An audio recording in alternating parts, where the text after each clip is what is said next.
A woman stands alone at a railway platform in West Texas, her wedding dress gray with dust. The man who sent for her never came. No money, no family, no way home. When a stranger offers her a choice between charity and partnership, she takes the harder road, because survival isn't about being saved. It's about refusing to disappear. If you want to see how two people rebuild everything from nothing, stay with me until the end. And drop a like and comment with your city so I can see how far this story travels. The platform at Ashford Station baked under a sun that had no mercy. It was the kind of heat that made the air shimmer, that turned breathing into labor, that reduced the world to a single brutal fact. This land wanted you gone. Eliza Ward sat on a wooden bench that had been worn smooth by years of waiting bodies. Her dress, once ivory, bought with borrowed money in St. Louis, was the color of disappointment now. Dust clung to the lace at her wrists. Her carpetbag sat beside her, everything she owned compressed into a space smaller than a coffin. She'd been waiting for 3 days. The station master had stopped looking at her on the second day. Pity was expensive in a place like this, and he'd already spent what little he had. The morning train had come and gone. The afternoon train wouldn't arrive for another 2 days. She had $4 left and nowhere to spend them, that mattered. The platform was empty except for her and the heat. Even the birds had the sense to find shade. Then she heard boots on gravel. Eliza didn't look up at first. Men had passed before, some curious, some leering, all moving on when they realized she had nothing worth taking. But these footsteps slowed, then stopped. "You've been here a while." It wasn't a question. Eliza lifted her eyes. The man stood about 10 feet away, hat pulled low against the sun. He was tall and lean in the way of someone who'd forgotten what a full meal looked like. Maybe 40, maybe older. Hard to tell when a face had been carved down to essentials by wind and work. His shirt was faded blue, patched at the elbows. Dust covered his boots like a second skin. 3 days, Eliza said. He nodded slowly, like he'd suspected as much. Waiting on someone? I was. The past tense hung between them. He glanced at her dress, at the carpetbag, at the way her hands were folded too carefully in her lap. Mail order bride? Eliza's jaw tightened. That's not your concern. No, he agreed. But you're still sitting here, so I'm guessing he didn't show. She could have lied. Could have said he was delayed, that there'd been a misunderstanding, that everything was fine. But lies required energy, and she was so tired of spending what little she had left on dignity. He changed his mind, she said flatly. Sent a telegram to the station 2 days ago. Said he'd made other arrangements. Other arrangements? As if she were a shipment of lumber that could be canceled without consequence. The man was quiet for a moment. Then he said, You got people back east? No. Money for a ticket? Not enough. He exhaled through his nose, not quite a sigh, more like the sound of someone calculating odds he already knew were bad. He looked out across the empty stretch of land beyond the platform, where the scrub grass grew in defeated clumps and the horizon dissolved into haze. Name's Caleb Hayes, he said finally. Got a ranch about 8 miles north of here. It's not much. Been a hard year. But I could use help with the house, cooking, mending, that sort of thing. I can pay a little, not a lot, but enough to get you back east eventually if that's what you want. Eliza studied him. His face was unreadable, worn smooth like the bench she sat on. This wasn't kindness, or if it was the careful kind, offered with one hand while the other stayed near the pocket. Why? She asked. Why what? Why would you offer that to a stranger? Caleb looked at her then, really looked, and something shifted behind his eyes. Not warmth exactly, more like recognition. Because I know what it's like to be stuck, he said quietly. And because leaving someone on this platform in August is the same as killing them, just slower. It was the bluntest act of decency Eliza had ever witnessed. No poetry, no pretense, just arithmetic. She stood, picking up her carpetbag. I don't need charity. Good, Caleb said. Because I'm not offering it. I need help, and you need a roof. That's a trade, not a favor. Eliza looked at the empty platform behind her, at the shimmering heat, at the next 2 days of waiting for a train that would take her to a city where she knew no one and had nothing. All right, she said. Caleb nodded once, then turned and started walking toward a wagon hitched near the edge of the station. Eliza followed, her bag growing heavier with each step. The dress that was supposed to mean something now just dead weight. The wagon was as worn as everything else. Slats sun-bleached, one wheel wrapped in mismatched rope. A single horse stood in the traces, head low, too hot to care about much. Caleb took her bag and set it in the back without ceremony. Then he climbed up onto the seat and waited. Eliza hesitated. This was the moment where trust became decision, where desperation turned into direction. She thought about the man who'd left her here, about the months she'd spent writing letters to someone she'd never met, about the way hope could betray you more thoroughly than cruelty ever could. Then she climbed up beside Caleb, and he clicked his tongue at the horse. They rode in silence for the first mile. The land around them was flat and merciless. Pale dirt, scattered mesquite, the kind of emptiness that made you understand why people went mad out here. The sun pressed down like a hand. "How long you been ranching?" Eliza asked finally, more to fill the silence than because she cared. 15 years, Caleb said. Bought the land with my wife in 72. Built the house ourselves. Eliza caught the past tense. She's gone? 2 years now. His voice was flat, factual. Fever. Took her in 4 days. I'm sorry. Everyone is. There was no bitterness in it, just exhaustion. Doesn't change anything. Eliza understood that. Condolences were just another kind of currency people spent when they didn't know what else to do. You got anyone? Caleb asked. My mother died when I was 12, Eliza said, raised by an aunt who made it clear I was a burden.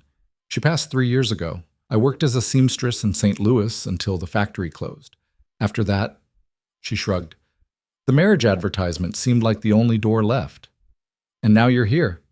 And now I'm here. They fell quiet again. The wagon rattled over uneven ground, the horse plodding forward with the resignation of something that had stopped expecting better. After another mile, Caleb said, House is rough. I haven't kept it up the way I should. Probably mice. Definitely dust. I can handle dust. Meals are whatever I can pull together. Usually beans, sometimes meat if I get lucky. Haven't had bread in months. I can bake? Caleb glanced at her sideways, something almost like surprise crossing his face. You know how? I know how to do a lot of things, Eliza said evenly.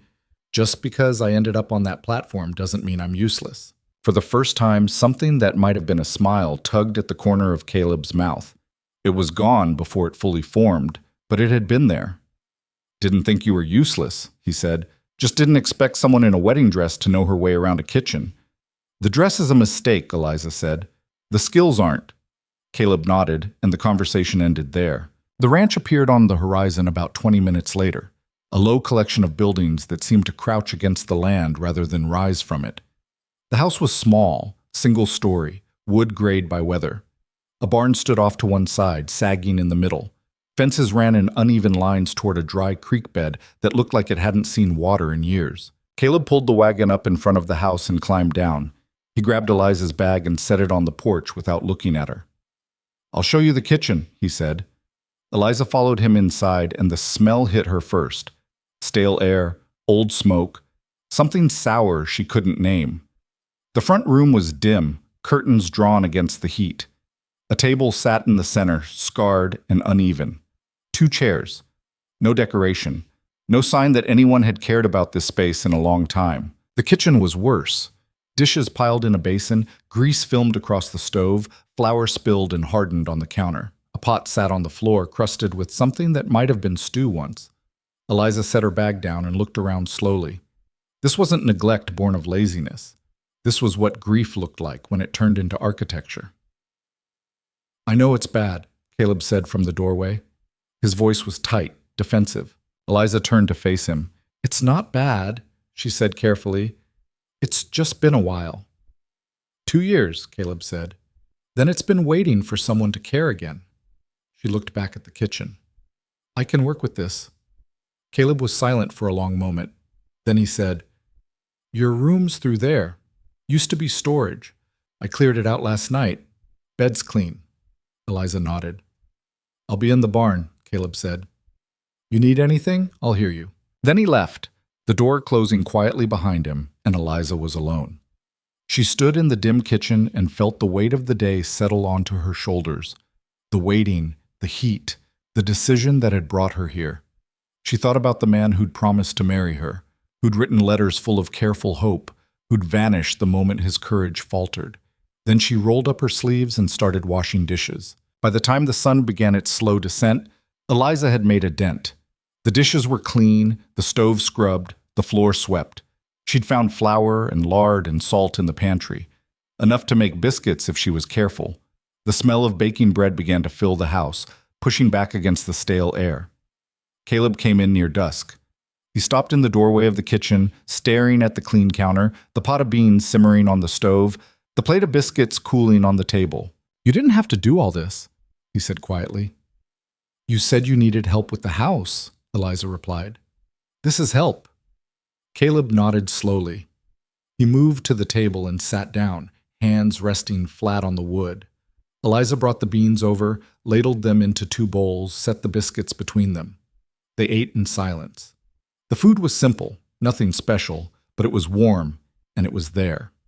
Caleb ate like a man who'd forgotten what that felt like. When they finished, he pushed his bowl away and said, "Thank you."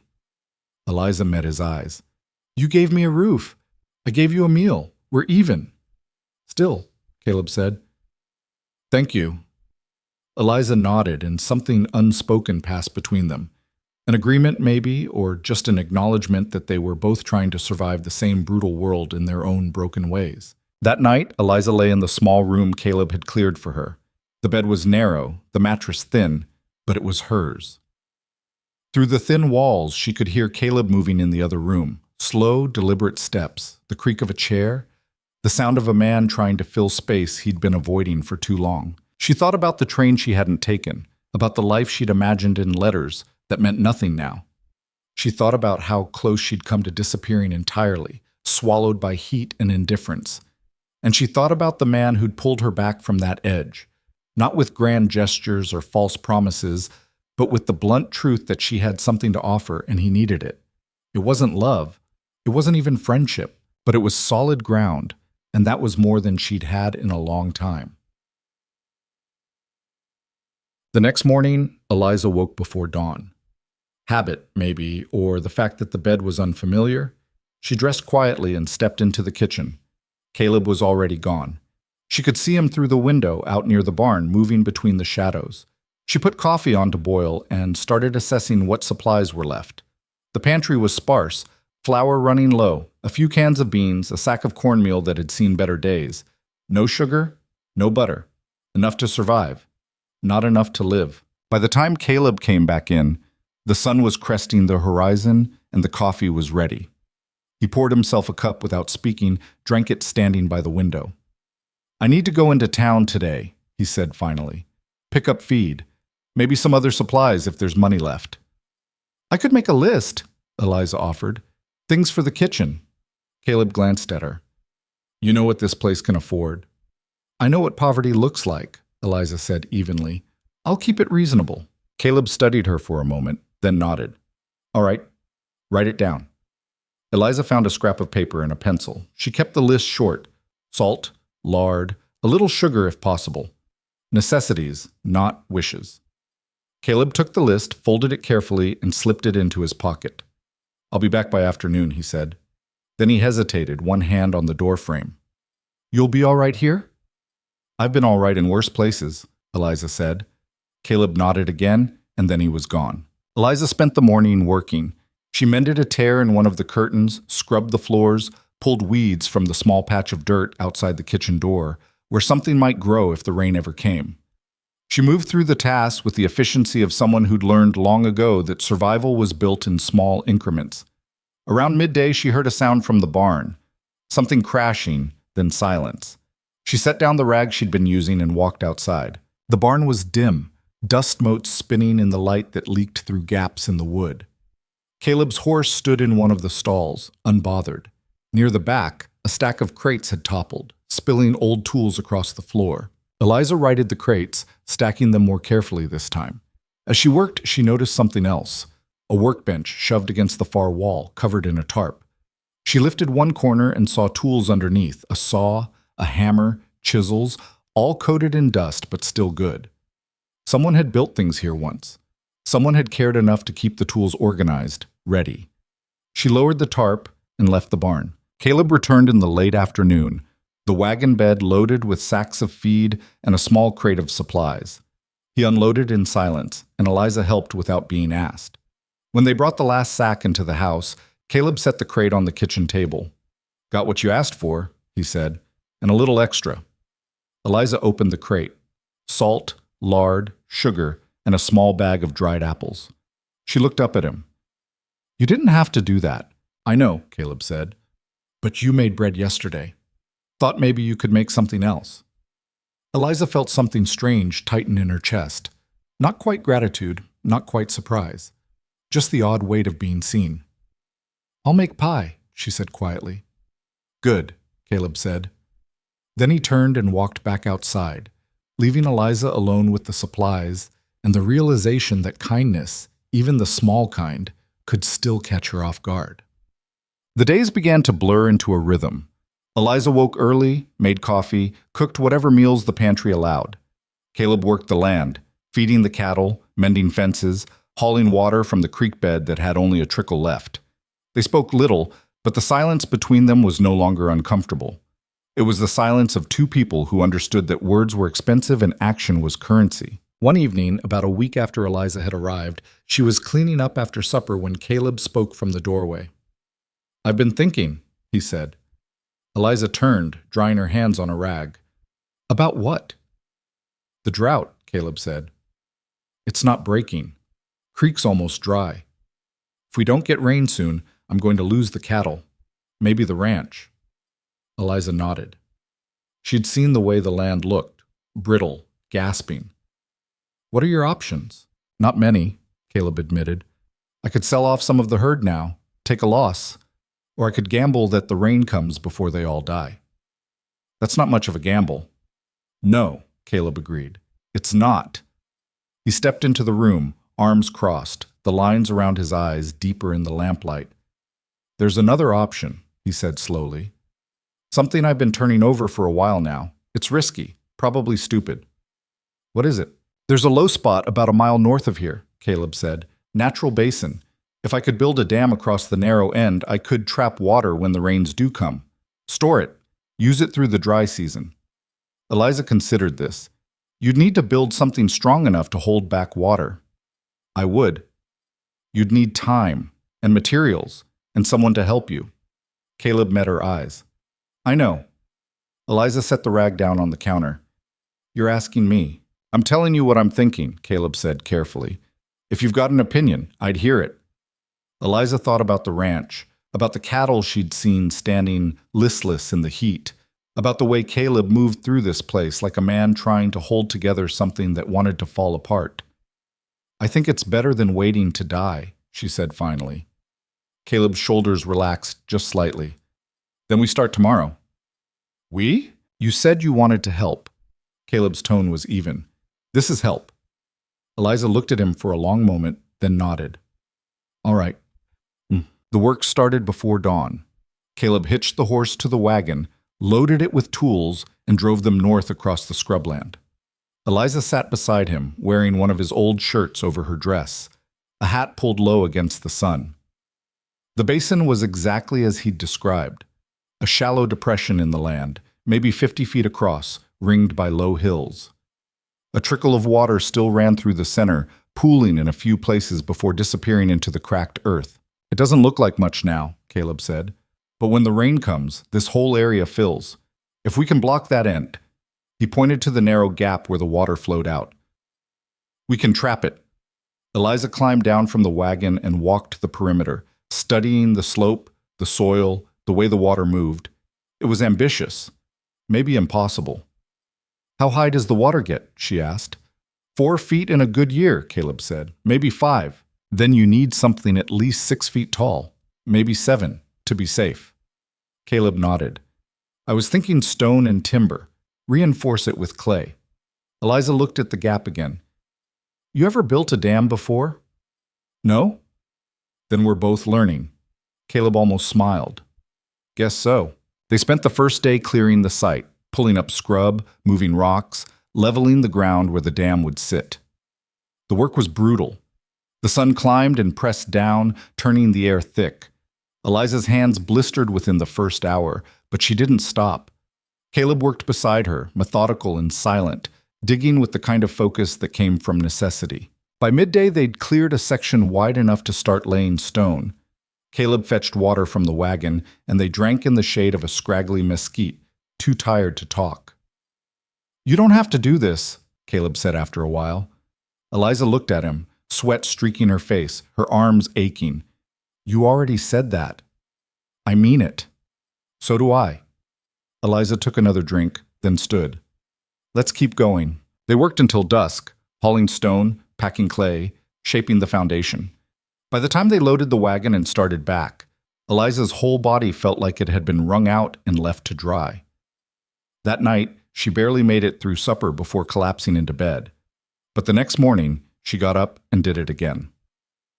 The dam rose slowly, stone by stone, day by day. Caleb taught Eliza how to fit the rocks together, how to pack the gaps with clay, how to test the structure for weak points. She learned fast, her hands growing tougher, her movements more sure. They didn't talk much while they worked. But in the evenings, back at the house, the silence began to crack. One night, as they sat on the porch after supper, Caleb said, "You ever think about going back east?" Eliza looked out at the darkening land. "Sometimes. Not as much as I used to." "Why not?" "Because I don't have anything there," she said simply. "At least here, I have work. I have a roof. That's more than I had in St. Louis." Caleb was quiet for a moment. Then he said, "You're good at this. The work, I mean. Most people wouldn't last a week." "Most people have better options." "Maybe," Caleb said. "Or maybe you're tougher than most people." Eliza glanced at him, but his face was unreadable in the dim light. "You don't know me well enough to say that." "I know you've been hauling rocks in 100-degree heat for 2 weeks without complaining," Caleb said. "That tells me enough." Eliza didn't know what to say to that, so she said nothing. After a while, Caleb spoke again. "My wife used to sit out here," he said quietly. "Every evening, said it was the only time the day felt like it belonged to her." Eliza heard the weight in his voice, the way the words came slow and careful. "You miss her." "Every day," Caleb said.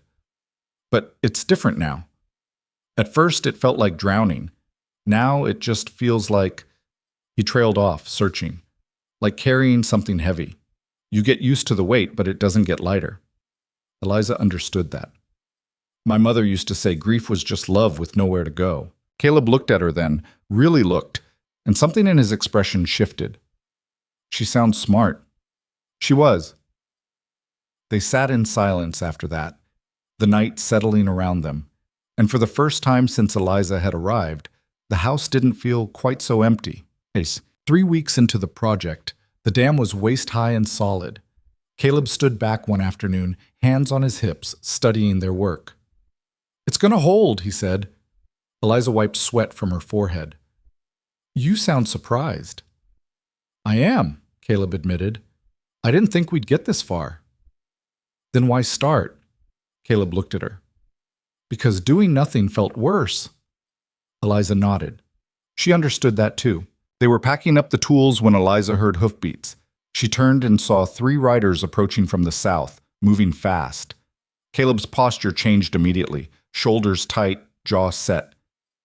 "Get behind the wagon," he said quietly. "Why?" "Just do it." Eliza moved behind the wagon, watching as the riders pulled up. They were well-dressed, too clean for ranch work. The man in the center was older, maybe 50, with a thick gray beard and eyes that measured everything. "Hayes," the man said, his voice smooth and cold. "Victor," Caleb replied flatly. "Victor Hale." Eliza had heard the name in town. A land baron who owned half the county and wanted the other half. "Building something?" Victor asked, nodding toward the dam. "That's right." "Mind telling me what?" "A dam," Caleb said, "to store water." Victor's smile didn't reach his eyes. "That's ambitious. Expensive, too, I'd imagine." "I'm managing." "I'm sure you are." Victor leaned forward in his saddle.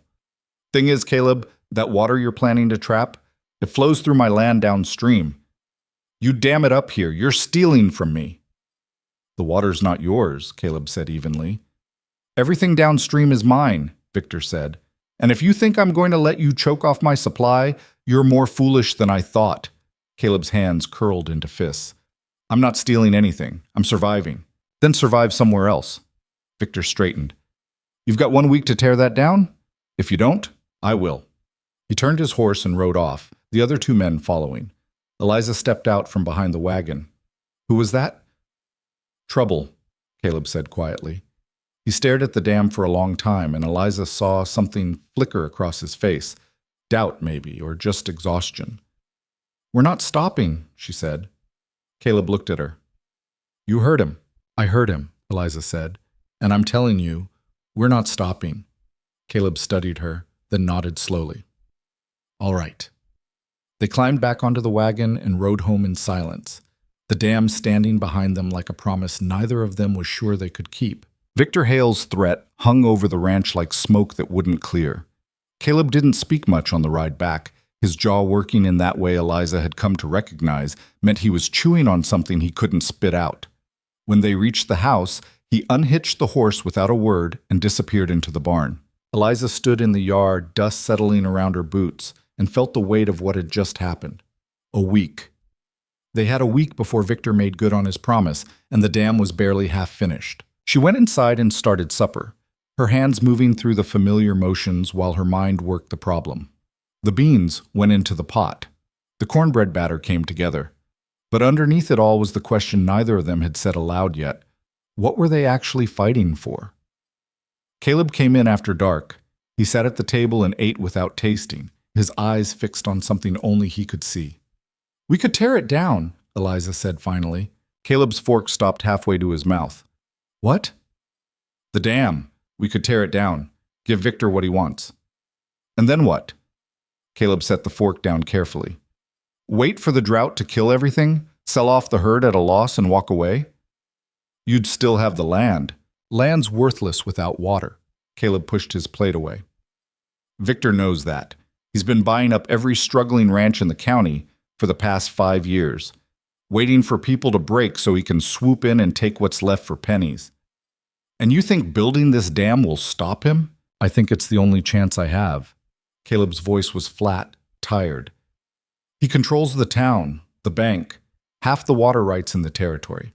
If I don't find a way to survive without depending on what he allows me to have, I'm finished. Eliza studied him across the table. This isn't just about water, is it? Caleb met her eyes, and for a moment she saw past the exhaustion to something harder underneath. No, he said quietly. It's not. He stood and walked to the window, looking out at the darkness. My wife and I built this place from nothing. Every fence post, every board in this house, we put it here. When she died, I thought about leaving, selling it all and just disappearing. He paused. But that felt like erasing her, like admitting that everything we did together didn't matter. So you stayed. I stayed, Caleb said. And I let the place fall apart because I didn't know how to care about it without her. But building that dam... He stopped, his voice catching. It's the first thing I've done in 2 years that feels like moving forward instead of just waiting to die. Eliza absorbed this, the rawness of it. Then we don't tear it down. Caleb turned. Victor's not bluffing. He'll come with men, with tools. He'll destroy it. Let him try, Eliza said. But we finish it first. In a week? In a week. Caleb stared at her like he was trying to understand how she could possibly mean that. Then something shifted in his expression, not quite hope, but maybe the shadow of it. You're serious, he said. I didn't come this far to quit because some bully with a land deed thinks he owns the rain, Eliza said. Did you? A slow smile pulled at the corner of Caleb's mouth, the first real one she'd seen from him. No, he said. I didn't. Then we work faster. The next morning, they were at the dam before sunrise. Caleb had a plan. Finish the foundation, build up the sides another 3 feet, reinforce the whole structure with timber bracing. It was brutal, impossible work, made worse by the clock ticking in both their heads. They moved like machines. Caleb hauled stone from a dry creek bed 2 miles north, while Eliza mixed clay and fitted the rocks into place. Her shoulders screamed. Her hands bled through the calluses she'd built up, but she didn't stop. By midday, the sun was a physical presence, pressing down on them like something with weight and intention. Eliza's vision started to blur at the edges, black spots swimming in the heat shimmer. "Drink," Caleb said, shoving a canteen at her. Eliza drank, the water warm and metallic, and went back to work. "You need to rest," Caleb said. "So do you." "I'm used to this." "Then I'm getting used to it." Caleb looked like he wanted to argue, but he just shook his head and went back to hauling stone. They worked until the light failed, then loaded the wagon by moonlight and drove home in silence. Eliza's whole body felt like it had been beaten, every muscle a separate complaint. She barely made it through washing the dishes before collapsing into bed. But the next morning, she got up and did it again. 3 days passed like that. Work, sleep, work. The dam climbed higher. The structure started to look like something that might actually hold water. But it wasn't enough. They were still 2 feet short of where they needed to be, and they'd burned through half their deadline. On the 4th morning, Eliza was mixing clay when she heard a wagon approaching. She looked up and saw a man she didn't recognize pulling up near their work site. Older, maybe 60, with the kind of weathered face that came from a lifetime outdoors. Caleb walked over, wiping his hands on his pants. "Ben." "Caleb." The man climbed down slowly, favoring his left leg. "Heard you were building something out here?" "Word travels fast." "It does when Victor Hale's telling everyone in town you're stealing water that doesn't belong to you." Ben looked past Caleb at the dam. "That true?" "No," Caleb said flatly. Ben studied the structure for a long moment. Then he said, "I believe you. Victor's been saying a lot of things lately that don't add up." He turned back to Caleb. "I got some timber you could use. Left over from a barn I tore down last year. You're welcome to it if you can haul it." Caleb blinked. "You're offering to help?" "I'm offering timber," Ben said. "What you do with it is your business." He glanced at Eliza, tipped his hat. "Ma'am." Then he climbed back onto his wagon and rode off. Caleb stood there for a moment, staring after him. Then he turned to Eliza. "Did that just happen?" "I think so," Eliza said. They hauled the timber that afternoon, enough to reinforce the dam's face and build the bracing they needed. It saved them a day, maybe 2. But more than that, it was the first crack in the wall Victor had built around them. That night, as they ate supper, Caleb said, "Ben's taking a risk. If Victor finds out he helped us..." "Then he finds out," Eliza said. "Maybe Ben's tired of being afraid." Caleb looked at her, something unreadable in his expression. "You really think we can beat Victor?" "I think we can finish the dam," Eliza said. "After that, we'll see." The work continued. They fell into a rhythm born of necessity and exhaustion. Caleb hauling, Eliza building, both of them pushing past the point where their bodies wanted to quit. The dam rose another foot, then another. On the 6th day, with the deadline looming, they were laying the final stones when Eliza heard riders again. Multiple horses this time, coming fast. Caleb heard it too. He straightened, his hand moving instinctively to the hammer at his belt. Victor Hale appeared over the rise with 6 men behind him. They pulled up short of the dam and Victor dismounted slowly, making a show of inspecting their work. "Well," he said, walking the length of the structure, "you've been busy." "We're not finished yet," Caleb said. "No," Victor agreed. "You're not." He turned to face them, his expression pleasant in a way that made Eliza's skin crawl. "I gave you a week to tear this down, Hayes. It's been 6 days, and you've built it higher." "The water's not yours," Caleb said again. "We've had this conversation." Victor's tone hardened. "You're not stupid enough to think you can win this fight." "I'm stupid enough to try." Victor studied him for a long moment. Then he smiled. Cold, thin, the kind of smile that had nothing to do with humor. "You know what I admire about you, Caleb? Your determination. It's impressive, really. Tragic, but impressive." He gestured to the dam. "This thing you've built, it's worthless. Because even if you finish it, even if it holds water, I control the town. The bank, the suppliers. I can make it so no one will sell you feed, no one will buy your cattle, no one will so much as nod at you on the street.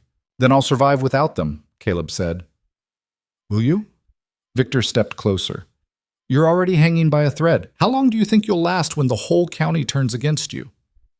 "As long as it takes." Victor's smile faded. "You're a fool," he said quietly, "and you're dragging this woman down with you." He glanced at Eliza. "You should leave while you still can, miss. This ranch is dying and Hayes is too stubborn to admit it." Eliza met his gaze without flinching. "I'm not going anywhere." "Your choice," Victor said. He turned back to his horse, then stopped. "One more thing, Hayes. I've been talking to some people in town. Seems there's some concern about the legality of this dam. Water rights are a complicated business. I'd hate to see the sheriff have to get involved." "The sheriff works for you," Caleb said. "He works for the law," Victor replied smoothly. "And the law says you can't obstruct a waterway without proper permits.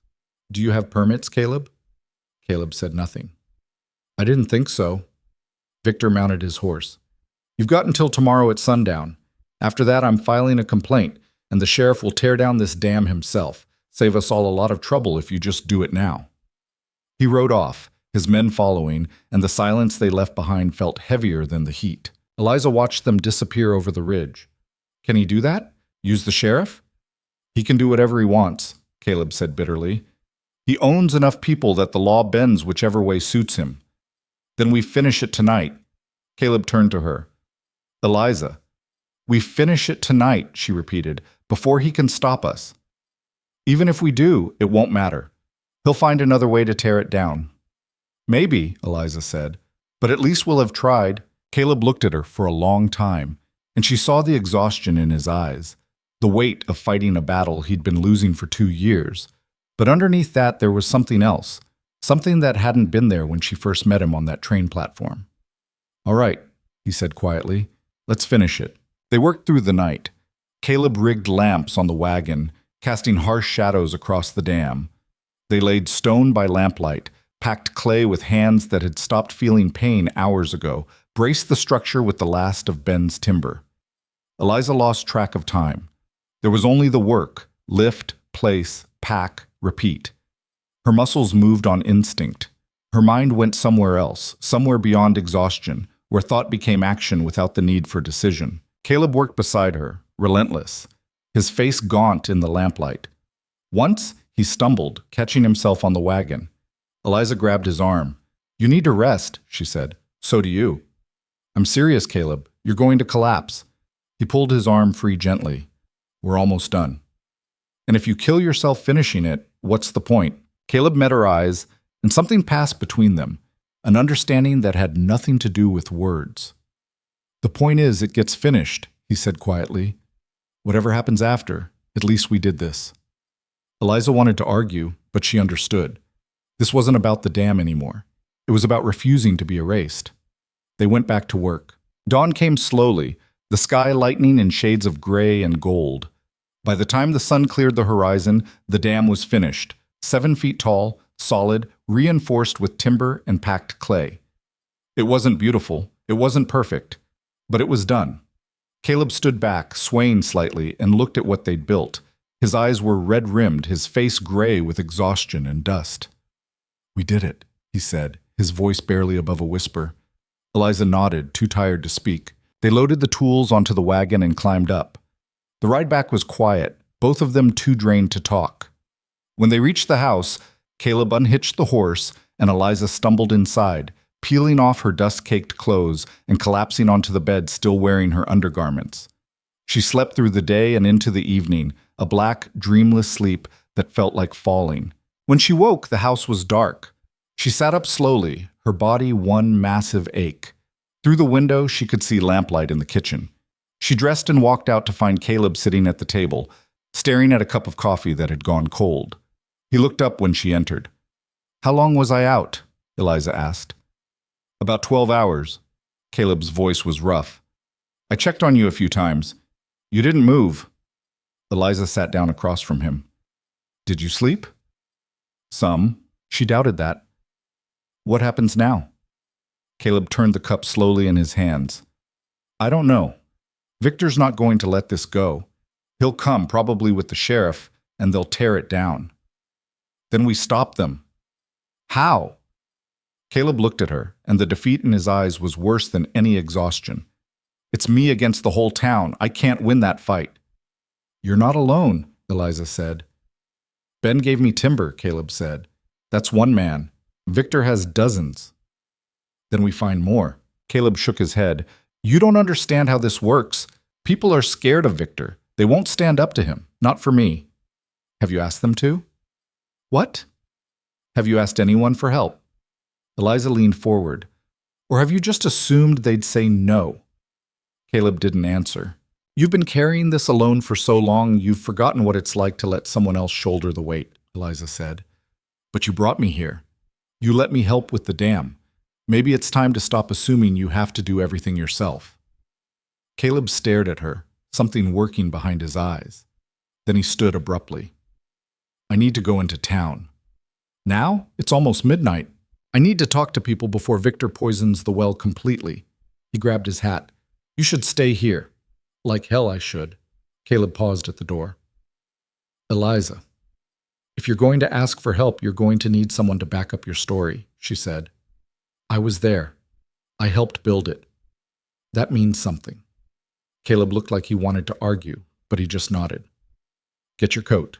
They rode into town under a sky thick with stars. Ashford was quiet at this hour, most of the buildings dark. But Caleb guided the wagon to a house on the edge of town and knocked on the door. Ben answered, holding a lamp, his eyes widening when he saw them. Caleb, what's wrong? I need your help, Caleb said. And I need to know who else in this town is tired of Victor Hale deciding what we can and can't do. Ben studied him for a long moment. Then he stepped aside. Come in. They sat in Ben's small kitchen while he put coffee on. His wife appeared in a nightgown, took one look at Caleb and Eliza's faces, and started pulling out bread and cheese without being asked. Victor came to see us yesterday, Caleb said. Threatened to use the sheriff to tear down the dam. Ben's jaw tightened. That sounds like him. I know I'm asking a lot, Caleb continued, but I'm out of options. If I'm going to stand up to him, I can't do it alone. What do you need? Witnesses, Caleb said. People willing to say that dam isn't hurting anyone. That Victor's claims about water rights are just an excuse to run me off my land. Ben was quiet for a moment. Then he said, You know what you're asking? Victor doesn't forget. If we go against him, he'll make sure we pay for it. I know. And you think people will risk that? I think some people might be tired of being afraid, Caleb said, echoing Eliza's words. Ben looked at his wife. She nodded slowly. All right, Ben said. I'll ask around, but I can't promise anything. That's all I'm asking for, Caleb said. They left Ben's house and made 2 more stops, a farmer named Jack, who'd lost half his herd to the drought, and a widow named Ruth, who ran the general store. Both listened. Both said they'd think about it. By the time they headed back to the ranch, it was past 2 in the morning. Eliza sat beside Caleb on the wagon, watching him in the darkness. You did good tonight, she said quietly. Caleb didn't respond right away. Then he said, I've spent 2 years trying to make myself invisible, trying not to need anyone, not to ask for anything. I thought that was strength. And now? Now I think maybe I was just scared. Eliza understood that more than he knew. Being scared and doing it anyway, that's the real strength. Caleb glanced at her. When did you get so wise? I'm not wise, Eliza said. I'm just tired of letting fear make my decisions. They rode in silence after that, but it was a different kind of silence, less heavy, more settled. The next day passed slowly. Caleb tried to work around the ranch, but Eliza could see him watching the road, waiting for Victor or the sheriff, or both.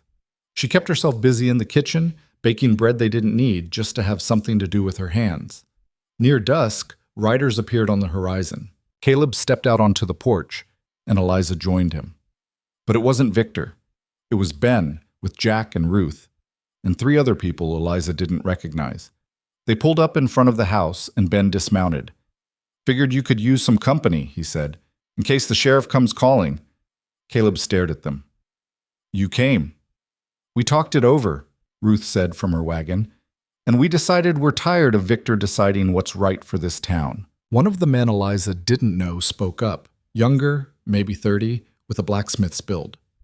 He's been squeezing us all for years. Maybe it's time someone pushed back.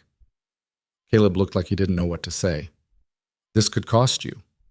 Probably will, Ben said, but sitting quiet's been costing us too, just in different ways. Before Caleb could respond, more riders appeared. For a moment, Eliza's heart seized, but it wasn't Victor's men, it was more townspeople. A dozen of them, maybe more, coming from different directions. They gathered in front of the house, and Caleb stood on the porch, looking at faces he'd been avoiding for 2 years. "I don't know what to say," he said finally. "Don't say anything," Jack called out. "Just tell us what you need." The relief on Caleb's face was so raw it hurt to look at. "Thank you," he said quietly. They spent the evening planning. If the sheriff came to tear down the dam, they'd be there. Witnesses, voices, bodies between Victor's power and Caleb's work. It wasn't a guarantee, but it was more than Caleb had had before. As the sun set and people started heading back to town, Ben pulled Caleb aside. "You know this is just the beginning, right? Even if we stop him tomorrow, Victor's not going to forget." "I know," Caleb said. "And you're ready for that fight?" Caleb glanced back at the house where Eliza was watching from the porch. "I have to be." Ben followed his gaze and smiled. "You're not alone anymore, Caleb. Remember that." After everyone left, Caleb and Eliza sat on the porch as the stars came out. The night was warm, the air finally losing some of its brutal edge. "They came," Caleb said, still sounding faintly amazed. "You gave them a reason to," Eliza replied. "No," Caleb said. "You did. You told me to ask. I wouldn't have done it without you." Eliza shook her head. "All I did was remind you that you don't have to fight alone." Caleb was quiet for a moment. Then he said, "When you showed up on that platform, I thought I was doing you a favor, giving you a way out. Maybe you were. But you ended up saving me instead." Eliza looked at him, at the way exhaustion and hope had carved new lines into his face. "We saved each other," she said. "That's how it works." Caleb held her gaze, and something passed between them, something that had been building since the first stone they'd laid together, the first meal they'd shared in silence, the first moment they'd stopped being strangers and started being partners. "Whatever happens tomorrow," Caleb said quietly, "I'm glad you stayed." "So am I," Eliza said. They sat there as the darkness deepened, two people who'd been broken by different kinds of loss, now bound together by the simple, stubborn refusal to let the world grind them down. And for the first time in a long time, the silence between them felt like hope. Morning came too fast. Eliza woke to the sound of Caleb moving through the house, his footsteps deliberate and heavy. She dressed quickly and found him in the kitchen, standing at the window with a cup of coffee he wasn't drinking. "You sleep at all?" she asked. "Some." He didn't turn around. "Ben's coming by at first light. Wants to ride out to the dam with us. Make sure it's still standing." "You think Victor would have torn it down in the night?" "I think Victor does whatever serves him." Caleb finally looked at her. "You don't have to come today. If things get ugly." "I'm coming," Eliza said flatly. Caleb studied her for a moment, then nodded. "Make coffee. It's going to be a long day." By the time Ben arrived, the sun was barely clearing the horizon, the light thin and pale. He brought Jack with him, the young blacksmith from last night, and a man Eliza recognized from the general store. "Figured we'd check on your handiwork before the show starts," Ben said, climbing down from his wagon. They rode out together, the 4 men and Eliza packed into 2 wagons. The land rolled past, scrub and dust and the endless flat, nothing that stretched to every horizon. Nobody spoke much. The silence had weight to it, the kind that came before something broke. When they reached the basin, Caleb pulled up short. The dam was still standing, but someone had been there. Fresh boot prints circled the structure, dozens of them, overlapping and chaotic. Tools lay scattered near the base, a shovel and pickaxe that hadn't been there before. Ben climbed down and walked the perimeter slowly. "Looks like they started," he said, then stopped. Caleb crouched near one of the boot prints, his jaw tight. "Victor sent men to tear it down." "Why'd they quit?" Jack asked. "Buses." "Because they realized it'd take more than 2 men with hand tools to knock down something built that solid," the store clerk said. He walked up to the dam and slapped a hand against the stone. "This thing's built to last." Caleb straightened, looking at what he and Eliza had created. The dam stood 7 feet tall, its face solid and unyielding, timber bracing locked into clay-packed stone. It wasn't pretty, but it was real. "They'll come back," Caleb said, "with more men, more tools." "Then we'll be here?" Ben said simply. They spent the morning reinforcing what they could, adding clay to spots where the night visitors had chipped away at the base, securing loose stones, checking the timber braces. By midday, the sun was hammering down and they were out of water. We should head back, Ben said. Get supplies, round up anyone else who's willing to stand with us. They were loading the wagons when Eliza saw dust on the southern horizon. Riders, a lot of them. Caleb, she said quietly. He turned, saw what she was seeing, and his whole body went still. Get in the wagon. Caleb, now, Eliza. But it was too late. The riders were already closing in, at least 20 of them, moving fast. Victor Hale rode at the front, the sheriff beside him, a thick man with a star pinned to his vest and a face that suggested he'd stopped caring about right and wrong a long time ago. They pulled up in a loose circle around the dam, blocking any exit. Victor dismounted slowly, making a show of inspecting the structure again. Well, Hayes, he said, you've finished it. I'm almost impressed. Caleb stepped forward, putting himself between Victor and the dam. You're trespassing. Victor laughed. A short, ugly sound. I'm trespassing? That's rich. He gestured to the dam. This thing is obstructing a natural waterway. That's illegal in case you weren't aware. The water wasn't flowing anyway, Ben said. Creek's been dry for months. Doesn't matter, the sheriff said, his voice flat. Law says you need a permit to alter a watercourse. You got a permit, Hayes? You know I don't, Caleb said. Then this structure is illegal. The sheriff pulled a paper from his pocket. I got an order here to remove it. You can step aside, or we can move you. On whose authority? Jack asked, stepping up beside Caleb. Mine, Victor said, and the law's, which, fortunately for all of us, happen to align in this case. That's convenient, Eliza said, her voice cutting through the tension. All eyes turned to her. You control the sheriff, you control the permits, you control who gets water and who doesn't. Must be nice, having that much power. Victor's smile was thin and cold. Careful, miss. You're new here. You don't understand how things work. I understand perfectly, Eliza said. You're a bully with a badge in his pocket. And you're terrified that if Caleb succeeds, other people might get the idea they don't need your permission to survive. Victor's expression darkened. You've got a sharp tongue. Shame it's attached to someone so foolish. He turned back to Caleb. Last chance, Hayes. Step aside or get removed. No. The word hung in the air like a gunshot. Victor's jaw tightened. Sheriff? The sheriff sighed like this was all a tedious inconvenience and gestured to his men. Tear it down. 6 men dismounted and started toward the dam with sledgehammers and crowbars. Caleb moved to block them, but Ben grabbed his arm. Wait, Ben said quietly. Look. More riders were appearing on the horizon, from the north this time, coming from town.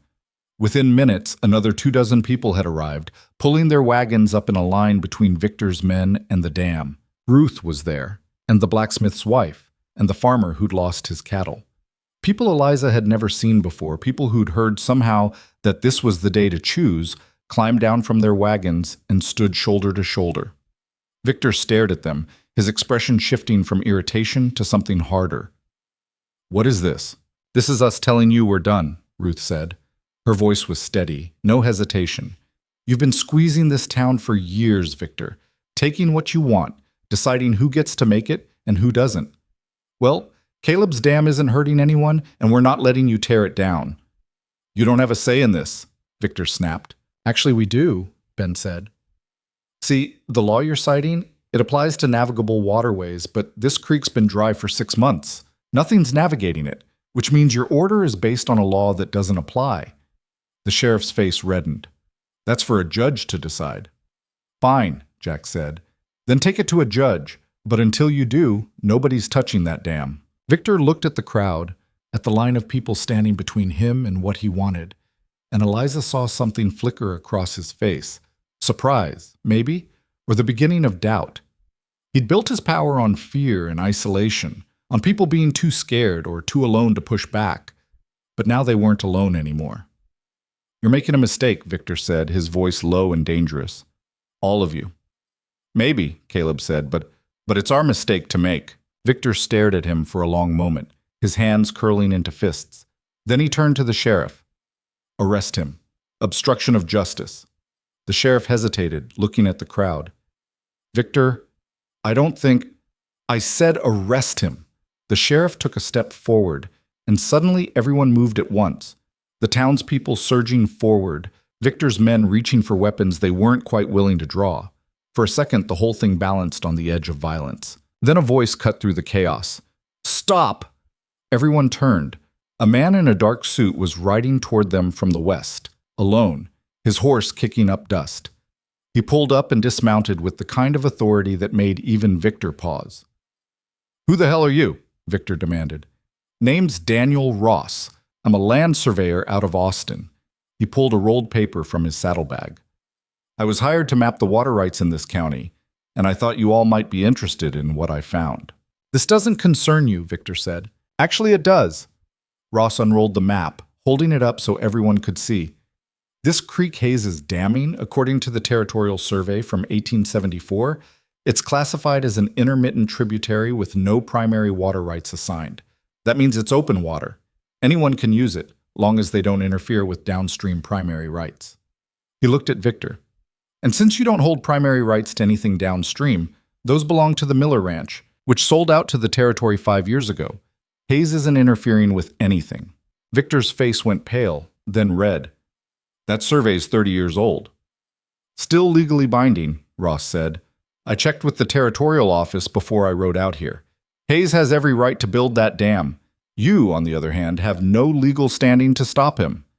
The silence that followed was absolute. Victor stared at Ross like he was trying to will him out of existence. Then he turned to the sheriff. Is this true? The sheriff looked at the map, at Ross, at the crowd of people watching him. I'd need to verify. It's true, Ross said. I've got the documentation in my saddlebag if you want to see it. Victor's jaw worked, his hand shaking with barely contained rage. For years, he'd controlled everything through careful manipulation of law and fear. But now the law had turned against him, and fear wasn't enough. This isn't over, Victor said, his voice tight. I think it is, Caleb said quietly. Victor looked at him, and something passed between them. An understanding that the balance had shifted, that the power Victor had held for so long was cracking. He mounted his horse without another word, and his men followed. The sheriff lingered for a moment, looking uncomfortable. I'll need to file a report, he said. You do that, Ben said. The sheriff rode off, leaving the townspeople and Ross standing around the dam in the afternoon heat. For a moment, nobody spoke. Then someone started clapping, slow, deliberate. Others joined in, and soon the whole crowd was applauding, not for any grand victory, but for the simple fact that they'd stood together and refused to break. Caleb stood in the center of it all, looking dazed. Eliza walked over to him. You all right? She asked. I don't know, Caleb said honestly. I was sure we'd lose. We didn't. No. He looked at her, something raw and unguarded in his eyes. We didn't. Ross approached, rolling up his map. You're Hayes? I am. You've got guts, I'll give you that. Ross glanced at the dam. Building this without knowing whether you had legal standing, that's either brave or stupid. Probably both, Caleb admitted. Ross smiled. Well, for what it's worth, you built it in the right place. When the rains come, this basin will fill. You'll have water through the dry season, maybe longer. If the rains come, Caleb said. They will, Ross said. Might not be this year, might not be next, but they always come eventually. He tipped his hat. Good luck to you. He mounted his horse and rode off, leaving Caleb and Eliza standing beside the dam they'd built with bleeding hands and stubbornness. The crowd began to disperse, people heading back to town in groups of 2 and 3, their voices rising in relieved conversation. Ben was the last to leave, gripping Caleb's shoulder once before climbing onto his wagon. You did good, Caleb, he said. Real good. Then it was just Caleb and Eliza, standing in the basin as the sun started its long slide toward evening. We should head back, Eliza said, but Caleb didn't move. He stood looking at the dam, at the thing they'd created together out of desperation and defiance, and something broke open in his expression. I thought I'd lost everything, he said quietly. When my wife died, when the drought hit, I thought that was it, that I was just waiting for the end.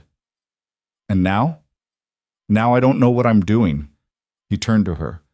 But I know I'm not doing it alone anymore. Eliza felt something shift in her chest. Not the sharp pain of the past few weeks, but something deeper, quieter. No, she said. You're not. They stood there for a moment longer, two people who'd been strangers a month ago, now bound by something neither of them quite knew how to name.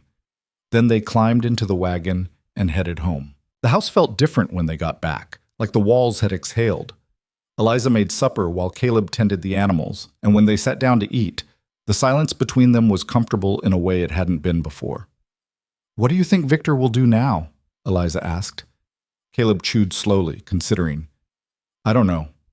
He's not the type to let go of a grudge, but he's also smart enough to know when he's lost a fight. You think he'll leave you alone? I think he'll look for another way to come at me. Caleb set his fork down. But right now, I don't care. Right now, the dam's standing and we're still here. Eliza nodded. That was enough. Later, as she was washing dishes, Caleb appeared in the doorway. I've been thinking, he said. About what? About why you're still here. Eliza turned, drying her hands. What do you mean? When I picked you up at that station, I thought you'd stay a few weeks, earn enough for a train ticket, and leave. But you're still here. Even after everything with Victor, after nearly getting arrested, after working yourself half to death on that dam, you're still here. Eliza met his eyes. Where else would I go? Back east. Somewhere that isn't dying of drought. Somewhere that doesn't have men like Victor Hale trying to crush anyone who stands up. You think I should leave? No, Caleb said quickly. I'm asking why you haven't. Eliza was quiet for a moment, trying to find words for something she hadn't fully named yet. Because, for the first time in a long time, I'm not just surviving, she said finally. I'm building something, and I'm not ready to walk away from that. Caleb absorbed this, something complicated crossing his face. What if the rain never comes? What if we finish that dam and it just sits there empty? Then we'll figure out something else. Eliza stepped closer. You asked me once if I was afraid. The answer is yes. I'm terrified. But I'm more afraid of spending the rest of my life wondering what would have happened if I'd stayed. Caleb held her gaze, and the air between them felt charged, heavy with things neither of them was quite ready to say. I'm glad you stayed, he said quietly. So am I. So, the moment stretched, neither of them moving, and Eliza felt her heart hammering against her ribs. Then Caleb stepped back, breaking whatever had been building between them. I should check on the barn, he said. Latch has been sticking. All right.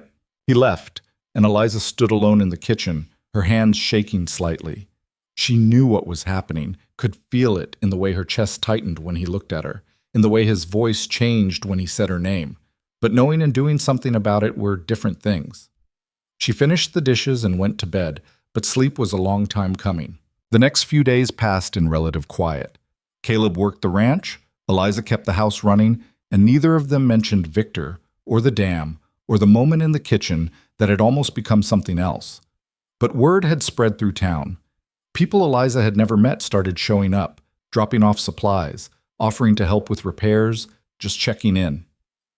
The isolation that had defined Caleb's life for 2 years was lifting, replaced by something that looked almost like community. One afternoon, Ruth from the general store arrived with a basket of preserves. She sat at the kitchen table while Eliza made tea, her eyes taking in the clean floors, the mended curtains, the small signs of life returning to the house. Place looks different, Ruth said. Caleb's been working on it. I meant you, Ruth smiled. He's been alone too long. It's good he's got someone now. Eliza felt her face warm. I'm just helping with the house. Sure you are. Ruth's smile widened. And I'm just running a store, not keeping this town from falling apart one canned good at a time. Eliza didn't know what to say to that, so she changed the subject. How's business? Better than it was. Ruth accepted the tea Eliza offered. Victor used to control who could buy what, made sure his friends got first pick of everything. But people are starting to push back now. They saw what happened with Caleb, and it gave them ideas. What kind of ideas? The kind where they stop asking permission to live their own lives. Ruth sipped her tea. You and Caleb, what you did out there, it mattered. People needed to see that standing up to Victor was possible. We just built a dam. You did more than that. Ruth set her cup down. You gave people hope. That's worth more than water sometimes. After Ruth left, Eliza stood on the porch, watching the sun sink toward the horizon. The land stretched out in every direction, harsh and unforgiving, but there was something beautiful in its refusal to pretend to be anything other than what it was. She heard Caleb's footsteps behind her. Ruth came by, Eliza said. I saw. What'd she want? To bring preserves, and to tell me we gave people hope. Caleb was quiet for a moment. You believe that? I don't know. Eliza turned to look at him. Do you? I think people want to believe things can get better, Caleb said slowly, and maybe we showed them it's possible, but hope's easy to lose and hard to keep. Then we keep working, Eliza said. Keep giving them reasons to believe. Caleb studied her, and something in his expression made her breath catch. You really think we can do that? I think we don't have a choice. He nodded, and they stood there together as the light faded, two people who'd been broken in different ways, now trying to build something that would last. That night, Eliza couldn't sleep. She lay in bed listening to the house settle, her mind turning over everything that had happened in the past month. She thought about the woman she'd been on that train platform, desperate, defeated, ready to disappear.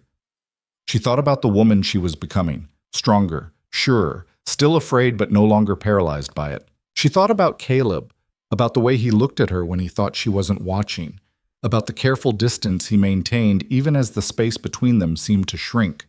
She must have finally dozed off, because she woke to the sound of thunder. Eliza sat up, heart pounding, not sure if she'd imagined it. Then it came again, a low rumble that shook the walls. She scrambled out of bed and ran to the window. The sky was black, clouds boiling overhead, lit from within by flashes of lightning. And then she heard it, the sound she'd been waiting for without realizing it. Rain. Not the tentative drizzle that teased and disappeared, but real rain, heavy and insistent, hammering down on the roof like it had something to prove. Eliza ran outside, not bothering with shoes or a coat, and stood in the yard as water poured from the sky. It soaked through her nightgown in seconds, cold and shocking and absolutely perfect. Caleb burst out of the house, his hair plastered to his head, his face split in a grin she'd never seen before. He grabbed her shoulders. It's raining, he shouted over the thunder. I know, Eliza was laughing, crying. She couldn't tell which. The dam! We need to check the dam! They ran for the barn, hitching the horse with shaking hands, and drove through the storm toward the basin. The road had turned to mud, the wagon skidding and sliding, but Caleb kept the horse moving. When they reached the dam, they could barely see through the rain, but they could hear it, water rushing down from the hills, pouring into the basin, crashing against the dam they'd built. Caleb jumped down and ran to the structure, Eliza right behind him. The dam was holding, water rising behind it, already a foot deep and climbing. It's working, Caleb yelled. Eliza pressed her hand against the stone, feeling the water's pressure on the other side, feeling the dam stand firm against it. They'd done this. They'd taken a gamble on a future that might never come, and now it was here, real and roaring and undeniable. Caleb turned to her, rain streaming down his face, and pulled her into a fierce hug. She wrapped her arms around him, holding on like she was afraid the storm might wash them both away. When he finally let go, he kept his hands on her shoulders, his eyes searching hers. We did it, he said. We did it, Eliza agreed. And then, because the moment demanded it, because they'd earned it through blood and exhaustion and refusing to quit, Caleb kissed her. It wasn't gentle or uncertain. It was the kiss of two people who'd been circling each other for weeks, fighting the current, finally giving in. Eliza kissed him back, her hands fisting in his wet shirt, rain pouring over them both. When they broke apart, they were both breathing hard. I'm sorry, Caleb said. I shouldn't have. Shut up, Eliza said, and kissed him again. They stayed like that for a long moment, the storm raging around them, the dam holding steady behind them. When they finally pulled apart, Caleb rested his forehead against hers. I don't know how to do this, he said quietly. Do what? This, us. I've been alone so long, I don't know how to let someone in. Eliza cupped his face in her hands, making him look at her. Then we'll figure it out together, just like everything else. Caleb closed his eyes, and when he opened them again, they were bright with something that might have been tears or might have been rain. I don't deserve you. Good thing I'm not asking what you deserve. Eliza smiled. I'm asking what you want. You, Caleb said without hesitation. I want you to stay. Not as help, not as a worker. As... He stopped, struggling. As whatever you want to be, but here, with me. Then that's what I'll be, Eliza said. They stood there as the rain, holding each other while the basin filled behind them. And for the first time since she'd been left on that train platform, Eliza felt like she'd arrived somewhere that mattered. The storm lasted through the night and into the next day. When it finally cleared, the basin was half full, water stretching across what had been cracked earth. The dam stood solid, doing exactly what it was meant to do. Word spread fast. By the afternoon, half the town had ridden out to see it, people standing at the edge of the basin, staring at the water like it was a miracle. Never thought I'd see it, Ben said, standing beside Caleb. You pulled it off, Caleb. Against all odds, you actually pulled it off. Caleb looked at Eliza, standing a few feet away talking to Ruth, and smiled. We pulled it off, he corrected. That evening, back at the ranch, Caleb and Eliza sat on the porch, watching the sun set over land that finally looked like it might survive. The air smelled different, clean, alive, full of possibility. What happens now? Eliza asked. Now we keep going, Caleb said. Fix what's broken. Build what needs building. See what grows. Sounds like a lot of work. It is. Caleb took her hand. But I'm not afraid of work anymore. Not with you here. Eliza squeezed his hand, feeling the calluses they'd earned together. Neither am I. They sat in comfortable silence as darkness fell. Two people who'd been lost finding their way to something that looked like home. The rain changed everything, but not in the way Eliza had imagined. The basin filled over the next 3 days, water pooling behind the dam until it looked like a small lake carved into the landscape. Caleb's cattle drank from it, their ribs less visible, their movements less sluggish. The land didn't green overnight, drought didn't work that way, but there was a softening, a sense that the earth had stopped clenching quite so hard. What Eliza hadn't anticipated was how quickly hope could turn into expectation. People started showing up at the ranch. First it was neighbors asking if they could water their cattle at the basin. Caleb said yes without hesitation. Then it was families from town, wanting to see the dam, wanting to touch the water like it might rub off on them. Caleb let them come, patient with their questions, generous with what he had. But on the 5th day after the rain, a man Eliza didn't recognize rode up to the house while Caleb was out checking fences.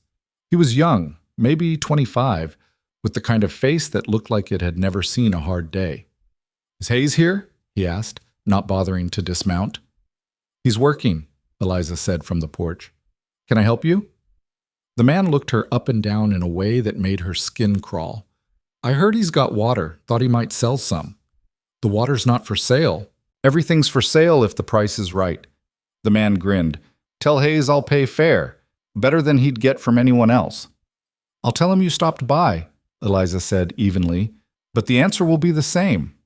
The man's grin faded. You his wife. That's not your concern. Just wondering if you got a say in how he runs things, or if you're just the help. He turned his horse. Tell him Marcus Pruitt came by. He'll want to hear what I'm offering. He rode off before Eliza could respond, leaving her standing on the porch with her hands clenched into fists. When Caleb came back that evening, she told him about the visitor. Caleb's expression darkened. Pruitt works for Victor. I figured. What do you want? To buy water. Eliza watched Caleb's face carefully. I told him no. Good. Caleb hung his hat on the peg by the door. Victor's probably scrambling. The rain filled our basin, but it didn't do much for anyone downstream. He's looking for leverage. You think he'll cause trouble? I think he's been causing trouble since the day he got here. Caleb sat at the table rubbing his eyes. But I don't know what to do about it. I can't sell him the water. He'd use it to control everyone else. But if I refuse, he'll find another way to come at me. Eliza sat across from him. What if you don't sell it to him? What if you give it to everyone? Caleb looked up. What do you mean? The basin's big enough to water more than just your cattle. If you let other ranchers use it for free, Victor loses his leverage. He can't buy what you're already giving away. Caleb was quiet for a long moment, turning the idea over. That would cost me. Water's valuable. I could be charging for it. You could, Eliza agreed, but then you'd be doing exactly what Victor does. And the people who helped you stand up to him, they'd see that. Caleb absorbed this, his jaw working. You're right, he said finally. I just hate giving up something we worked so hard for. You're not giving it up, Eliza said. You're sharing it. There's a difference. He nodded slowly. All right, we'll spread the word. Anyone who needs water can come to the basin, no charge. The decision rippled through the county faster than Eliza expected. Within days, ranchers were bringing their herds to the basin, watering them under Caleb's watchful eye. Some offered to pay anyway, but Caleb refused. A few brought supplies instead, feed, tools, things the ranch needed. It became a kind of barter system, informal and organic, built on trust instead of contracts. Victor, predictably, was furious. Eliza heard about it from Ruth, who stopped by one afternoon with news from town. Victor's telling anyone who'll listen that Caleb's trying to undermine him, Ruth said, setting a basket of eggs on the kitchen table. Says giving away water is just a ploy to turn people against him. Is it working? Eliza asked. Depends who you ask. Ruth sat down heavily. Some people are grateful. They see Caleb as a savior, but others, she hesitated, others think he's being reckless, that he's going to run out of water and then everyone will be worse off than before. The basin's deep, Eliza said. Even in a dry year, it should last months. I know that. You know that. But fear doesn't listen to logic. Ruth leaned forward. Be careful, Eliza. Victor's desperate, and desperate men do dangerous things. That night, Eliza couldn't shake Ruth's warning. She lay in bed staring at the ceiling, listening to Caleb moving around in the next room. They hadn't talked about what had happened in the rain, the kiss, the confession, the way everything had shifted between them. They'd fallen into a new rhythm, something more than friendship, but not quite defined. And neither of them seemed willing to name it. She thought about getting up, about knocking on his door and asking what they were doing. But fear held her in place. Not fear of Caleb, but fear of losing what they'd built by asking for more than it could hold. The next morning brought trouble in the form of the sheriff. Eliza was feeding the chickens when she saw him riding up, alone this time, his face set in grim lines. Caleb was at the barn, and he came out when he heard the horse. Sheriff, Caleb said, his voice neutral. Hayes. The sheriff dismounted, keeping his hands visible. Got a complaint I need to follow up on. What kind of complaint? Victor Hale says you're operating an unlicensed water distribution business. Says you're violating territorial commerce laws. Caleb's laugh was harsh and humorless. I'm not selling anything. I'm letting people water their cattle. For free? That's right. The sheriff looked uncomfortable. See, that's the problem. Law says if you're providing a service to the public, you need a license. Doesn't matter if you're charging or not. That's the dumbest thing I've ever heard, Caleb said flatly. Maybe so, but it's the law. The sheriff pulled out a folded paper. I got an order here to shut down your operation until you file the proper paperwork. And how long will that take? 6 months, maybe more. The sheriff wouldn't meet Caleb's eyes. I'm sorry, Caleb. I know this is Victor pulling strings, but my hands are tied. Caleb took the paper, staring at it like it might catch fire. So I'm supposed to turn away people who need water because Victor found a loophole?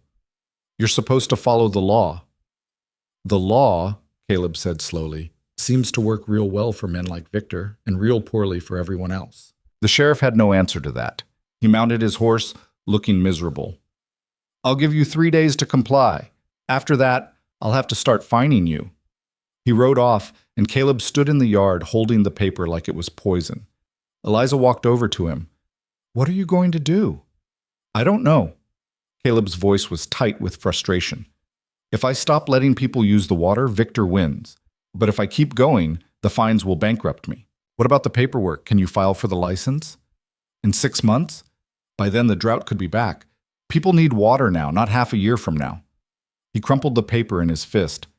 Victor's got me cornered, and he knows it. Eliza thought fast, her mind racing through possibilities. What if you don't operate it? What if the town does? Caleb looked at her. What? The law says you can't provide a public service without a license. But what if it's not you providing it? What if the basin becomes common property, owned by the town, managed by the town, with you as just one of the stakeholders? Caleb stared at her. You think that would work?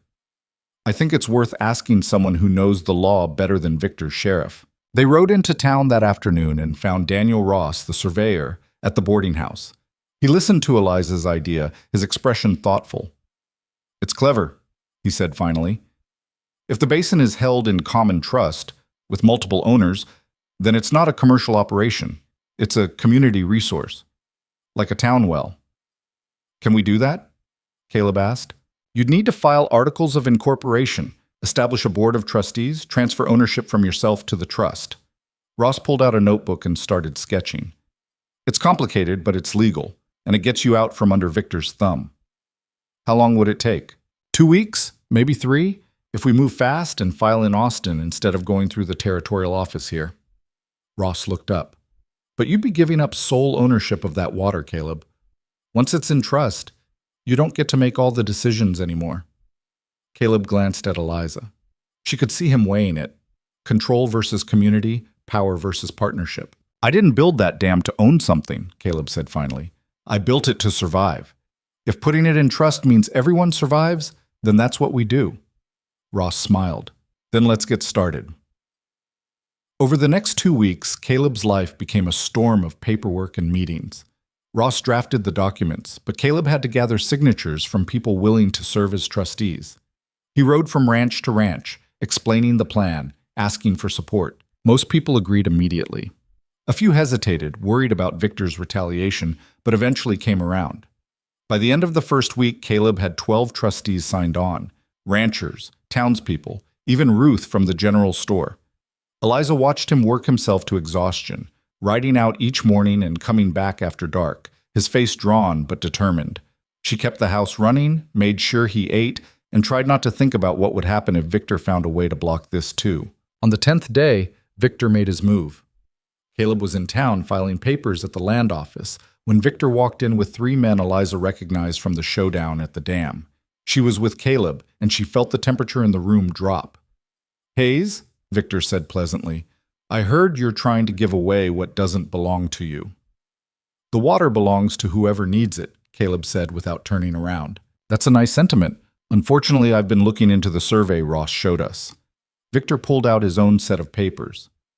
"Turns out there's a discrepancy. The 1874 survey Ross cited, it was superseded by an 1882 revision that reclassified that creek as a primary tributary, which means it does have assigned water rights. Mine." Caleb turned slowly. "You're lying. I'm reading territorial records." Victor held up the papers. "According to this, I hold primary rights to all water flowing through Section 12, which includes your basin.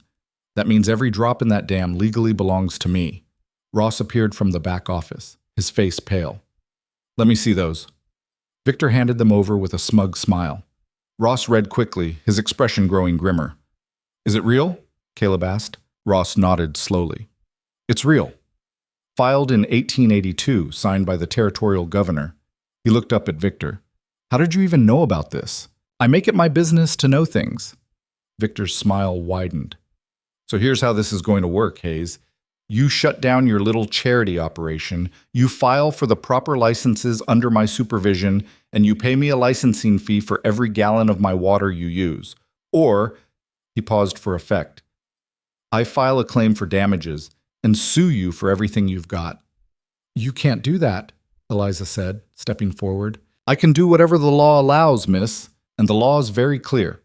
Victor turned to leave, then stopped. "Oh, and Hayes, that trust you're trying to set up? It won't help. You can't put stolen property in trust. The water's mine, which means the dam is built on my rights.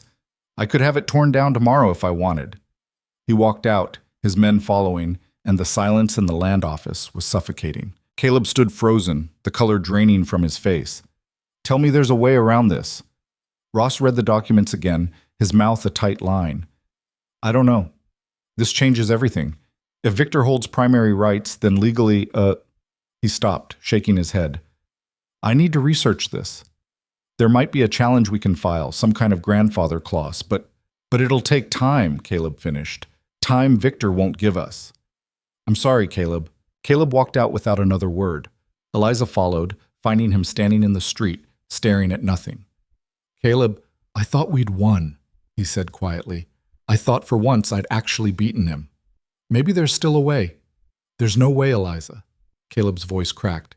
He's got the law on his side, he's got money, he's got power, and I've got a dam full of water that doesn't belong to me, and a ranch that's 3 bad months from foreclosure. So what are you going to do? Caleb looked at her, and the defeat in his eyes was worse than any anger. I don't know. For the first time since you showed up on that platform, I genuinely don't know. They rode home in silence. When they reached the ranch, Caleb went straight to the barn and didn't come out. Eliza made supper, but he didn't come in to eat. She sat alone at the table, pushing food around her plate, feeling the weight of everything they'd built starting to crumble. Near midnight, she heard the barn door open. She got up and found Caleb sitting on the porch steps, his head in his hands. You need to eat, she said quietly. I'm not hungry. Eliza sat beside him. Talk to me. What's there to say? Caleb's voice was hollow. I spent 2 years letting this place die because I didn't have the strength to save it. Then you showed up, and I thought maybe I could turn things around, build something that mattered, but I was kidding myself. Victor's always going to win because men like him always do. That's not true, isn't it? Caleb looked at her. Look at what's happened. Every time I take a step forward, he finds a way to push me back twice as far. The dam, the trust, all of it. It was just buying time, and now time's up. So you're giving up? I'm being realistic. Eliza felt something snap inside her. Not anger exactly, but a refusal to accept what he was saying. The Caleb Hayes I met 6 weeks ago would have said that. He would have sat on this porch and convinced himself he deserved to lose. But the man who built that dam? Who stood up to Victor in front of the whole town? Who asked people to trust him when he barely trusted himself? She grabbed his arm, forcing him to look at her. That man doesn't quit. That man's a fool, Caleb said bitterly. Maybe. But he's my fool, and I'm not letting him disappear. Eliza's grip tightened. You told me once that doing nothing felt worse than failing. Do you still believe that? Caleb was quiet for a long time. When he finally spoke, his voice was barely audible. I don't know what to do, Eliza. I don't know how to fight someone who controls everything. Then we find another way to fight. Eliza stood, pulling him to his feet. Come inside. Eat something, and tomorrow we figure out what Victor doesn't control. Caleb let her lead him inside, let her put food in front of him, let her sit across the table, and refused to look away until he started eating. And slowly, some of the defeat in his eyes began to fade. What if we go public? Eliza said after a while. What do you mean? Victor's power comes from controlling information, from making deals in back rooms where nobody sees. But what if we make this public? Call a town meeting, show everyone the documents, let them see exactly what Victor's trying to do. He'll just spin it, Caleb said. Make himself look like the victim. Maybe. But people aren't stupid. They know who Victor is. And if we lay out the facts, the survey, the water rights, the timing of when he suddenly discovered this 1882 revision, some of them will see through it. Caleb thought about this. Even if they do, it doesn't change the law. No, Eliza admitted. But it changes the story. Right now, Victor's controlling the narrative. He's making you look like a thief. But if we show people what's really happening, if we make him defend his actions in front of the town, we take away his power to operate in the shadows, Caleb finished. Something flickered in his expression, not hope exactly, but the possibility of it. You think it'll work? I think it's better than sitting here waiting for him to destroy us. Caleb nodded slowly. All right, we'll call a meeting, see who shows up. Word spread fast. By the next afternoon, half the county knew there'd be a town meeting at the church hall on Saturday. Ruth helped spread the news, and Ben made sure every rancher within 20 miles heard about it. By the time Saturday arrived, Eliza could feel the tension crackling through town like lightning waiting to strike. The hall was packed. Every seat was filled, people standing along the walls, more crowding the doorway. Caleb stood at the front, Eliza beside him, facing a sea of faces. Some friendly, some curious, some openly hostile. Victor sat in the front row, flanked by his men, his expression calm and confident. The mayor, a thin man named Morris, who everyone knew was in Victor's pocket, called the meeting to order. Hayes requested this gathering, he said, so I suppose we'll hear what he has to say. Caleb stepped forward. For a moment he just stood there, and Eliza could see him gathering his courage. Then he spoke. "Most of you know about the dam I built," he said. "You know I opened it to anyone who needed water. And you probably heard that Victor claims I'm breaking the law." He paused. "What you might not know is why." He laid out the timeline, the original survey Ross had found, the showdown at the dam, the trust they'd tried to establish. Then he pulled out Victor's documents. 3 days ago, Victor produced a revision to the water rights survey, a revision from 1882 that supposedly gives him ownership of the water in my basin. Caleb held up the papers. "Convenient timing, wouldn't you say?" Murmurs rippled through the crowd. "That revision is a matter of public record," Victor said smoothly, standing. "It's not my fault Hayes didn't do his research before building his dam." "Funny thing about that revision," Caleb said, "I had Ross look into when it was filed. Turns out it was filed on March 15th, 1882. You know what else happened in March 1882? He waited, letting the silence build. Victor Hale bought his first parcel of land in this county from the territorial governor's office. The same office that filed this revision. Caleb let that sink in. So either it's an amazing coincidence or Victor's been sitting on this document for 5 years, waiting for the right moment to use it. The murmurs grew louder. Victor's smile slipped slightly. "That doesn't prove anything," Victor said. "No," Caleb agreed. "But it raises questions. Like why you didn't mention this revision when Ross first showed his survey. Why you waited until after I'd built the dam, after I'd opened it to the community, after I'd started setting up a trust. Why you waited until I'd invested everything I had and then suddenly produced a document that makes all of it illegal." "Because I didn't know about it until recently," Victor said, his voice hardening. "You're a land baron who's bought half this county, and you didn't know about a water rights revision filed 5 years ago?" Caleb shook his head. "I don't believe that, and I don't think anyone else here does either." People were looking at Victor now, really looking, and Eliza could see doubt creeping into their expressions. Victor stood, his face flushed. "This is ridiculous. I came here tonight as a courtesy, to try to work this out peacefully. But if Hayes wants to make accusations—" "I'm not making accusations," Caleb interrupted. "I'm asking questions. Questions like, if that water legally belongs to you, what are you planning to do with it? Sell it to the highest bidder? Use it to control who succeeds and who fails in this county?" "I plan to manage it responsibly," Victor said coldly. "The way you've managed everything else you own," Ruth spoke up from the crowd. "By deciding who gets to buy what at my store? By controlling the bank so you can foreclose on anyone who crosses you." Other voices joined in, people sharing stories.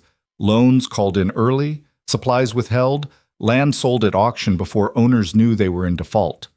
The hall erupted into a cacophony of anger and frustration, years of resentment boiling over. Victor's face went from red to white.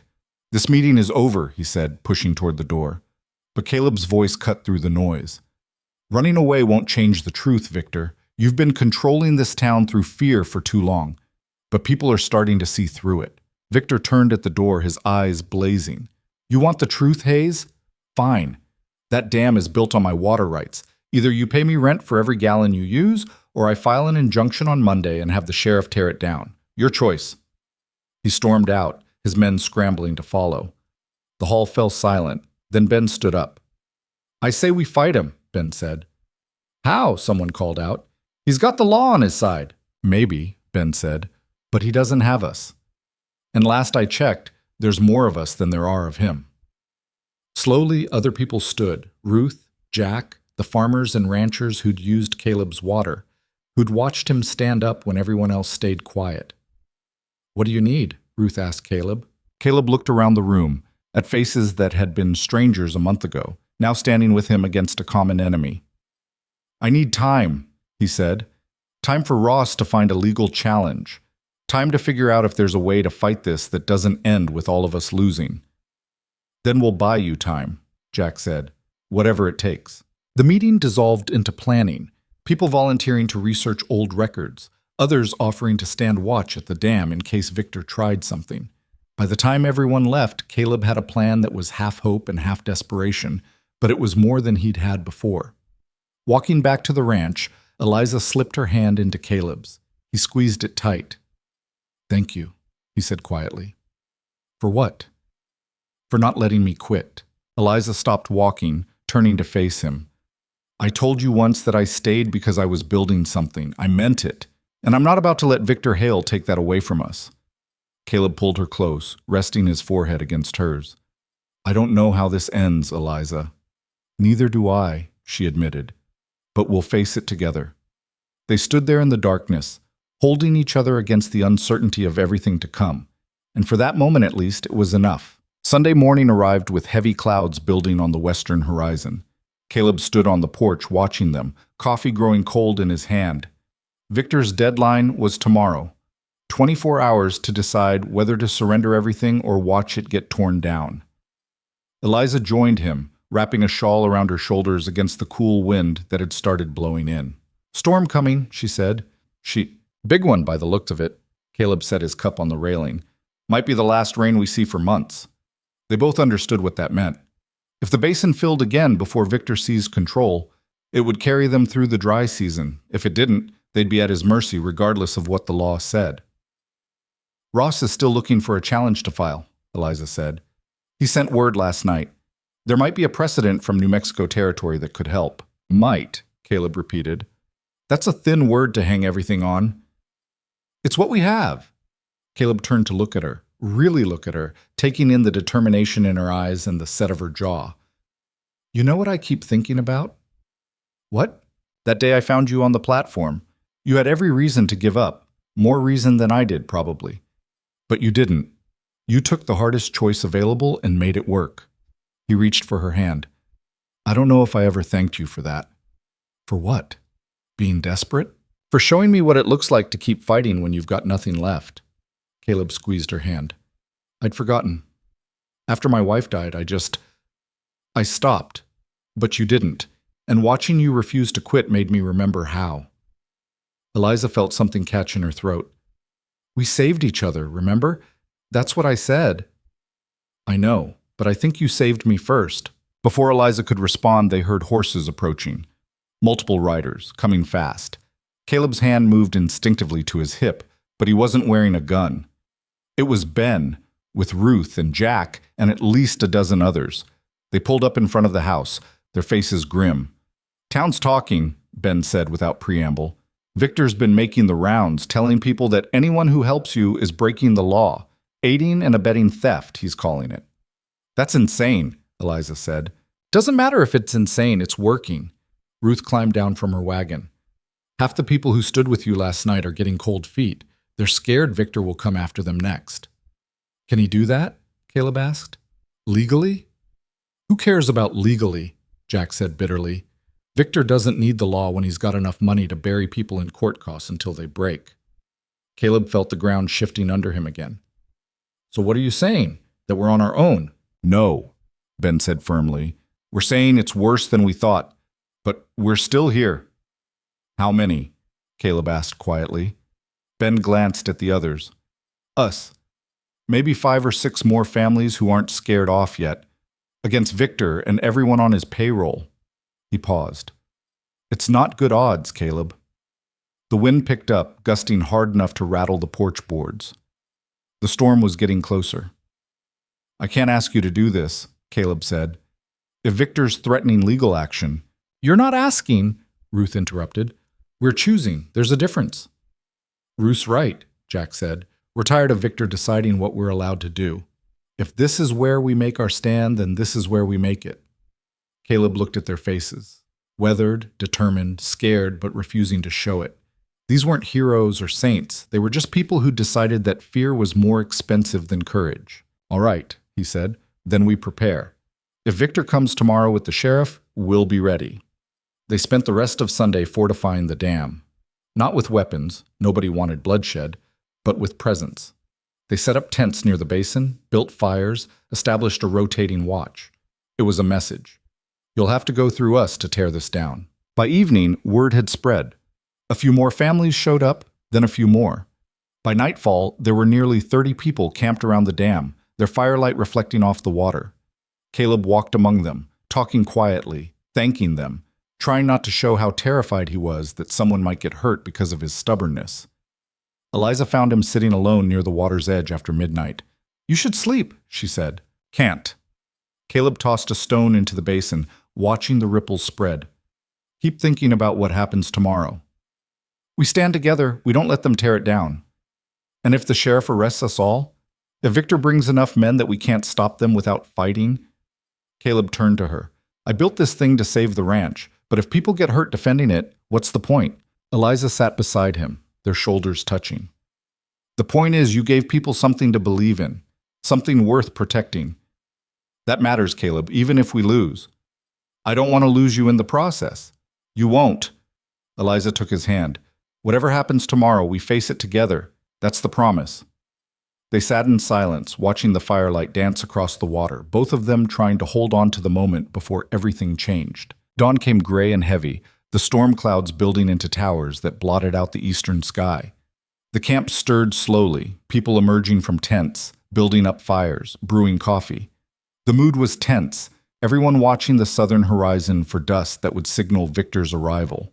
He came at mid-morning with a small army, 20 men on horseback, the sheriff riding beside Victor, and behind them a wagon loaded with tools, sledgehammers, pickaxes, ropes, enough equipment to tear down a dam twice the size of Caleb's. The townspeople formed a line between the approaching riders and the basin, Caleb and Eliza at the center. Nobody spoke. They just stood there, arms linked, facing down the power that had controlled their lives for so long. Victor pulled up 10 feet away and dismounted slowly, surveying the crowd with cold eyes. Well, he said, this is touching. A whole community coming together to protect stolen property. It's not stolen, Caleb said, and you know it. What I know is that I hold legal water rights to this basin, and you've been illegally using what belongs to me. Victor gestured to the sheriff. Show them the injunction. The sheriff unfolded a document, his voice monotone as he read. By order of the territorial court, Caleb Hayes is hereby ordered to cease all water extraction from the basin, known as Hayes Basin, to dismantle any structures impeding natural water flow, and to remit all fees owed for unauthorized usage. How much? Someone called from the crowd. $1,200, the sheriff said, plus court costs. A gasp rippled through the gathering. $1,200 was more than most families made in a year. You know I don't have that, Caleb said. Then the dam comes down, Victor said simply. And the property will be auctioned to recover damages. I've already prepared a bid. Of course you have, Eliza said, her voice cutting. That's what this has been about from the start. You don't want the water, you want the land. Caleb's ranch sits right in the middle of your holdings, and it's the one piece you couldn't buy or steal, so you created a crisis to take it. Victor's smile was thin. Careful, miss. Slander is actionable. Truth isn't slander. Eliza stepped forward, and Caleb tried to pull her back, but she shook him off. You filed that revision 5 years ago and sat on it, waiting for the right moment. You probably didn't even know about this basin until Caleb built the dam. But once you saw it working, saw how much water it could hold, you realized it was valuable. So you dusted off your old documents and manufactured a legal claim. That's an interesting theory, Victor said. Can you prove any of it? Can you prove you didn't? Eliza challenged. The crowd murmured and Victor's expression darkened. I don't have to prove anything. I have a court order. Sheriff? The sheriff cleared his throat. Everyone needs to clear the area. We're taking down the dam. Anyone who interferes will be arrested for obstruction. Nobody moved. I said clear the area, the sheriff barked. Still nobody moved. Caleb felt his heart hammering, felt Eliza's hand tight in his, felt the weight of responsibility for everyone standing with him. Sheriff, Ben called out, you really going to arrest 30 people for standing on public land? This isn't public land, Victor said. Actually, a new voice said, it is. Everyone turned. Daniel Ross was riding toward them from the east, and he wasn't alone. Behind him came a wagon driven by a woman in a dark dress, severe, professional, carrying herself with the kind of authority that made even Victor pause. Ross dismounted, his face alight with something that looked like vindication. Everyone, this is Judge Patricia Moreland from the Territorial Circuit Court. She's been reviewing the case. Victor's face went pale. What is this? Judge Moreland climbed down from the wagon, surveying the scene with sharp eyes. Mr. Hale, Sheriff, I understand you're here to enforce an injunction regarding water rights. That's correct, Your Honor, the sheriff said quickly. On what grounds? The 1882 revision that grants Mr. Hale primary rights to— I've reviewed that revision, Judge Moreland interrupted, along with the original survey and about a dozen other documents Mr. Ross brought to my attention. Do you want to know what I found? Victor said nothing. The 1882 revision you're citing was never ratified, Judge Moreland said. It was filed by a clerk in the territorial office, but it never went through the proper approval process. It was supposed to be reviewed by the Land Commission within 60 days of filing. That review never happened. That's a technicality, Victor said. It's the law, Judge Moreland corrected. An unratified revision has no legal standing, which means the original survey from 1874 is still the governing document. And according to that survey, this water is unassigned. She looked at Caleb. Mr. Hayes has as much right to it as anyone. The silence that followed was absolute. Then someone in the crowd started laughing, a sound of pure, relieved joy. Others joined in, and suddenly everyone was laughing, crying, embracing each other. Victor stood frozen, his face cycling through shock, rage, and finally resignation. There must be some mistake. The mistake was assuming nobody would check your work, Judge Moreland said coldly. You've been using an invalid document to bully people for years, Mr. Hale. That ends now. I have lawyers, and I have jurisdiction, Judge Moreland said. If you want to appeal, you're welcome to do so through proper channels. But as of this moment, that injunction is void, and any attempt to enforce it will result in contempt charges. She turned to the sheriff. I suggest you take your men and go home. The sheriff looked at Victor, who stood there trembling with fury. You heard the judge, the sheriff muttered, mounting his horse. His men followed, leaving Victor standing alone. This isn't over, Victor said, his voice shaking. Yes, Caleb said quietly. It is. Victor stared at him for a long moment, then climbed onto his horse and rode off without another word. The crowd erupted. People were cheering, crying, embracing. Ben grabbed Caleb in a crushing hug, and Ruth was hugging Eliza, and everyone was talking at once. Judge Moreland approached Caleb, her severe expression softening slightly. Mr. Ross showed me what you've been trying to build here. The trust, the community ownership. It's good work. Thank you, Your Honor, Caleb managed. I'll expedite the paperwork, she said. Within 2 weeks, that basin will be officially held in common trust, managed by your board of trustees. Victor won't be able to touch it. I don't know how to thank you. Thank Mr. Ross. He's the one who rode to Austin to find me. She glanced at the gathering storm. Now, if you'll excuse me, I'd like to get back to town before that hits. She climbed back into her wagon and left, Ross riding beside her. The celebration continued, but Caleb stepped away, walking to the water's edge. Eliza found him there, standing alone. You did it, she said. We did it, Caleb corrected. I couldn't have— His voice broke. I couldn't have done any of this without you. Eliza wrapped her arms around him from behind, resting her head against his back. I know. They stood like that while the storm rolled in, thunder rumbling across the basin, lightning forking through the clouds. The first drops of rain started falling, fat and heavy, and within minutes it was pouring. The crowd scattered to their tents, but Caleb and Eliza stayed where they were, getting soaked, watching the basin fill. The dam held firm, water rising behind it, spilling over the edges in controlled streams exactly as designed. It's working, Caleb said, wonder in his voice. It's working, Eliza agreed. He turned to face her, rain streaming down both their faces. Marry me. Eliza blinked. What? Marry me, Caleb repeated. Not because you need a roof or because I need help. Marry me because I can't imagine doing any of this without you, because you're the strongest, smartest, most stubborn person I've ever met, and I love you. Eliza stared at him, her heart pounding. You love me? I love you, Caleb said. I think I started falling for you the day you told me I didn't have to fight alone.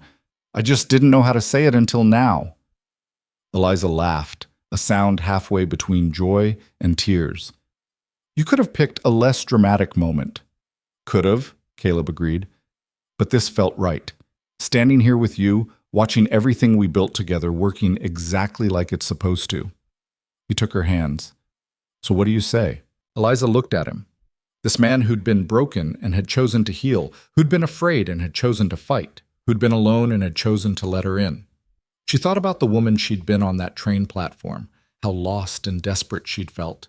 She thought about the woman she was now, standing in the rain beside the man she loved, surrounded by a community they'd helped build.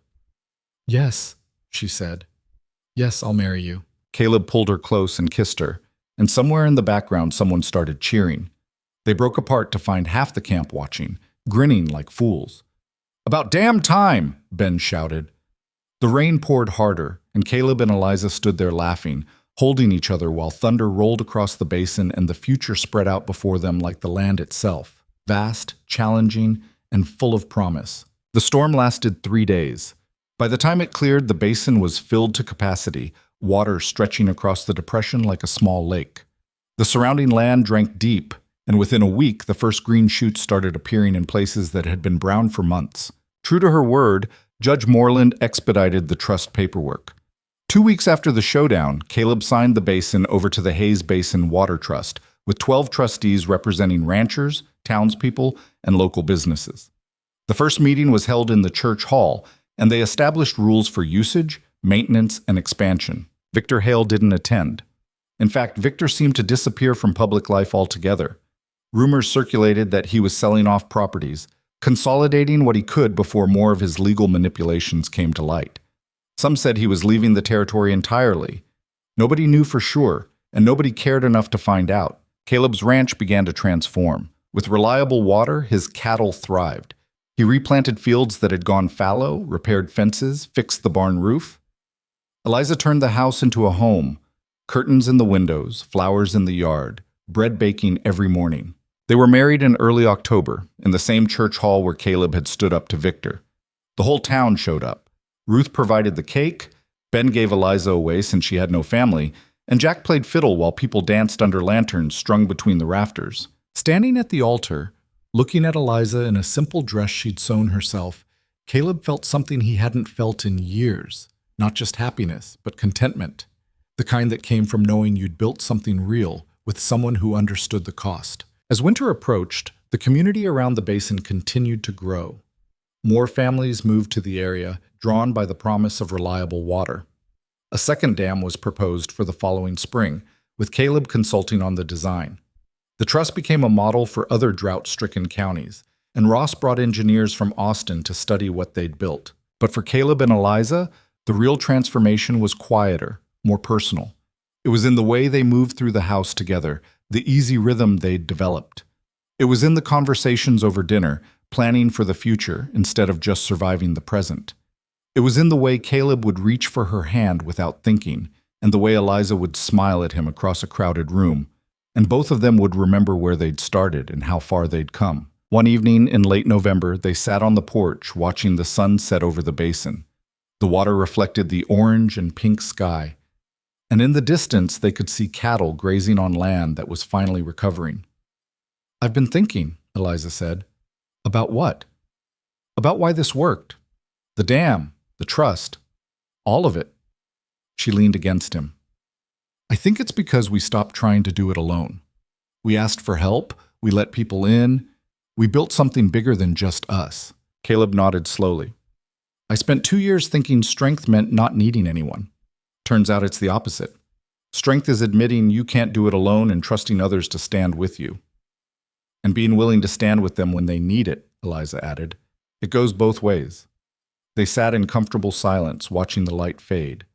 Then Caleb said, "I never thanked the man who didn't show up." Eliza turned to look at him. "What?" "The man who was supposed to marry you. If he'd been at that station, if he'd followed through on his promise, you never would have needed my help. And I never would have found you." Caleb squeezed her hand. "So in a strange way, his cowardice gave me everything." Eliza smiled. "I used to be angry at him, angry at how disposable he made me feel, but now?" She shook her head. "Now I'm grateful, because he was right to walk away. We wouldn't have worked. He wanted someone to fit into his life, and I needed someone to build a life with. That's you." "That's us," Caleb corrected. They watched the last light disappear, the stars emerging one by one. Somewhere in the distance, they heard voices. Neighbors working late, children playing, the sounds of a community that had learned to rely on each other. "You know what I realized?" Eliza said. "People think survival is about being tough enough to stand alone. But that's not survival. That's just slow dying. Real survival is knowing when to reach out, when to accept help, when to build something together that none of you could build alone. Caleb thought about that, about how close he'd come to dying slowly in this house, cut off from everyone, convinced that isolation was the only way to protect what little he had left. "You saved my life," he said quietly. "We saved each other," Eliza said for what felt like the 100th time. "That's the point. Neither of us could have done this alone. But together?" She gestured at the land around them, at the water reflecting starlight, at the life they'd built. "Together, we did the impossible." Winter came gentle that year, the rains continuing in measured doses that kept the basin full and the land soft. Caleb and Eliza worked through the cold months, making plans for spring planting, helping other ranchers prepare for calving season, attending trust meetings where they argued about maintenance schedules and expansion plans. It wasn't perfect. There were disagreements about water allocation, fights about who got access during dry spells, tension when new families moved in and wanted immediate inclusion. But they worked through it, all of them, learning as they went that community wasn't something you built once and walked away from. It was something you tended, like crops or cattle, with patience and attention and the willingness to compromise. By the time spring arrived, Eliza was pregnant. They didn't tell anyone at first, holding the secret close like something too precious to share. But eventually her body betrayed them, and Ruth figured it out when Eliza couldn't stomach coffee anymore. "You're going to be a father," Ruth said to Caleb, grinning wide. Caleb stood there stunned, watching Eliza across the store, and something bloomed in his chest. Joy mixed with terror, mixed with a fierce, protective love that took his breath away. That night, lying in bed with Eliza curled against him, Caleb said, "I'm scared." "Of what?"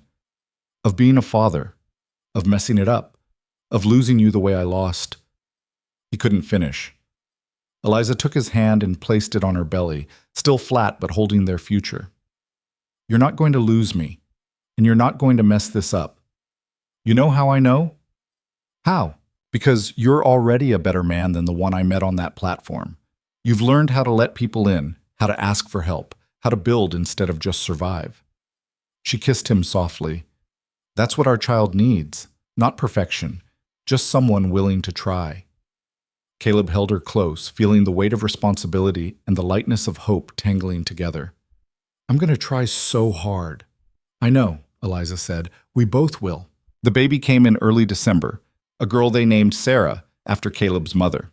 She was small and loud and perfect, and when the doctor placed her in Caleb's arms for the first time, he wept like he hadn't wept since his first wife died. But these were different tears, not grief, but overwhelming gratitude for the second chance he'd been given, for the family he'd thought he'd never have again. Eliza watched him holding their daughter, and she thought about the journey that had brought them here. The train platform where she'd waited for a man who never came. The ranch where she'd found work and then purpose. The dam they'd built together against impossible odds. The community that had risen around them. All of it had been necessary. Every moment of despair, every act of courage, every decision to keep going when giving up would have been easier.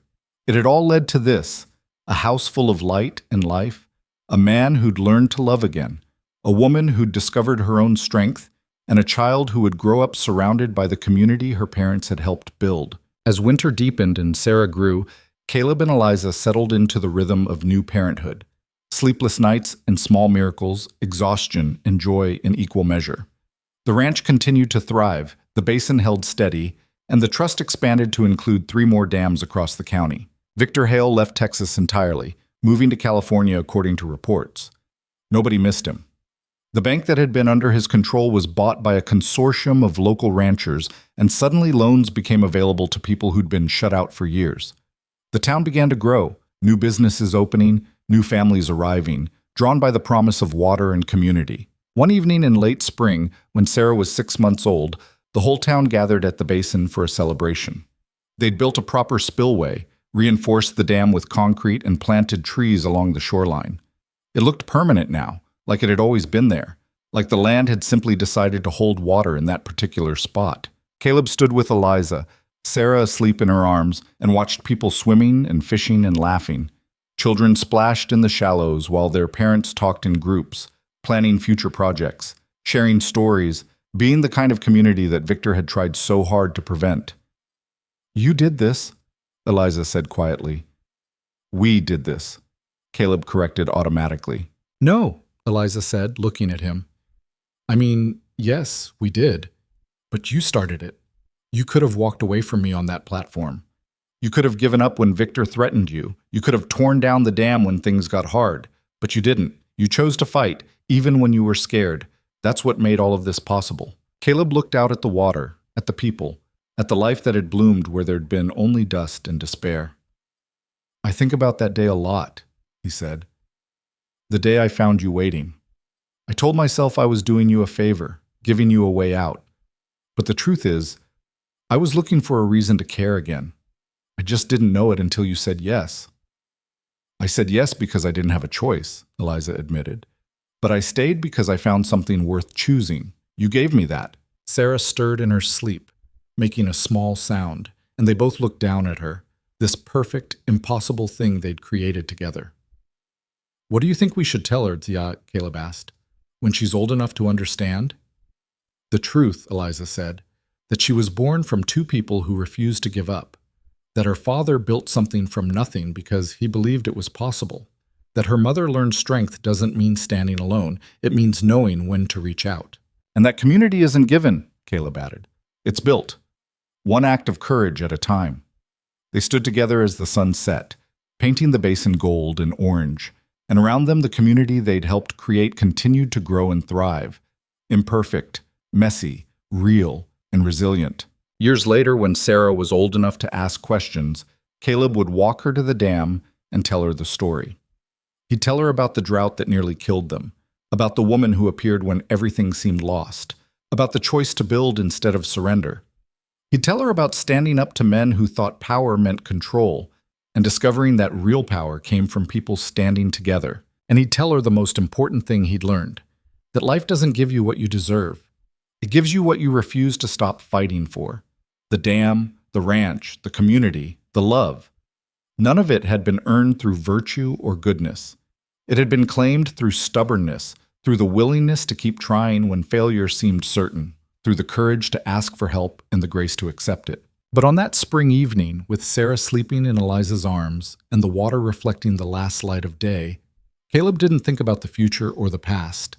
He thought about the present, about the moment he was living right now, surrounded by people who'd chosen to stand with him, beside the woman who'd saved him by letting him save her, holding the child who represented every impossible thing he'd dared to hope for. The storm clouds that had threatened all day finally broke, sending people running for cover, laughing and shrieking. But Caleb and Eliza stayed where they were, rain falling on them like a benediction, and they watched the basin fill even higher, overflowing its banks in a controlled flood that would feed the land for months to come. This was what winning looked like. Not perfection or easy triumph, but the hard-earned peace of knowing you'd fought for something that mattered and refused to let it die.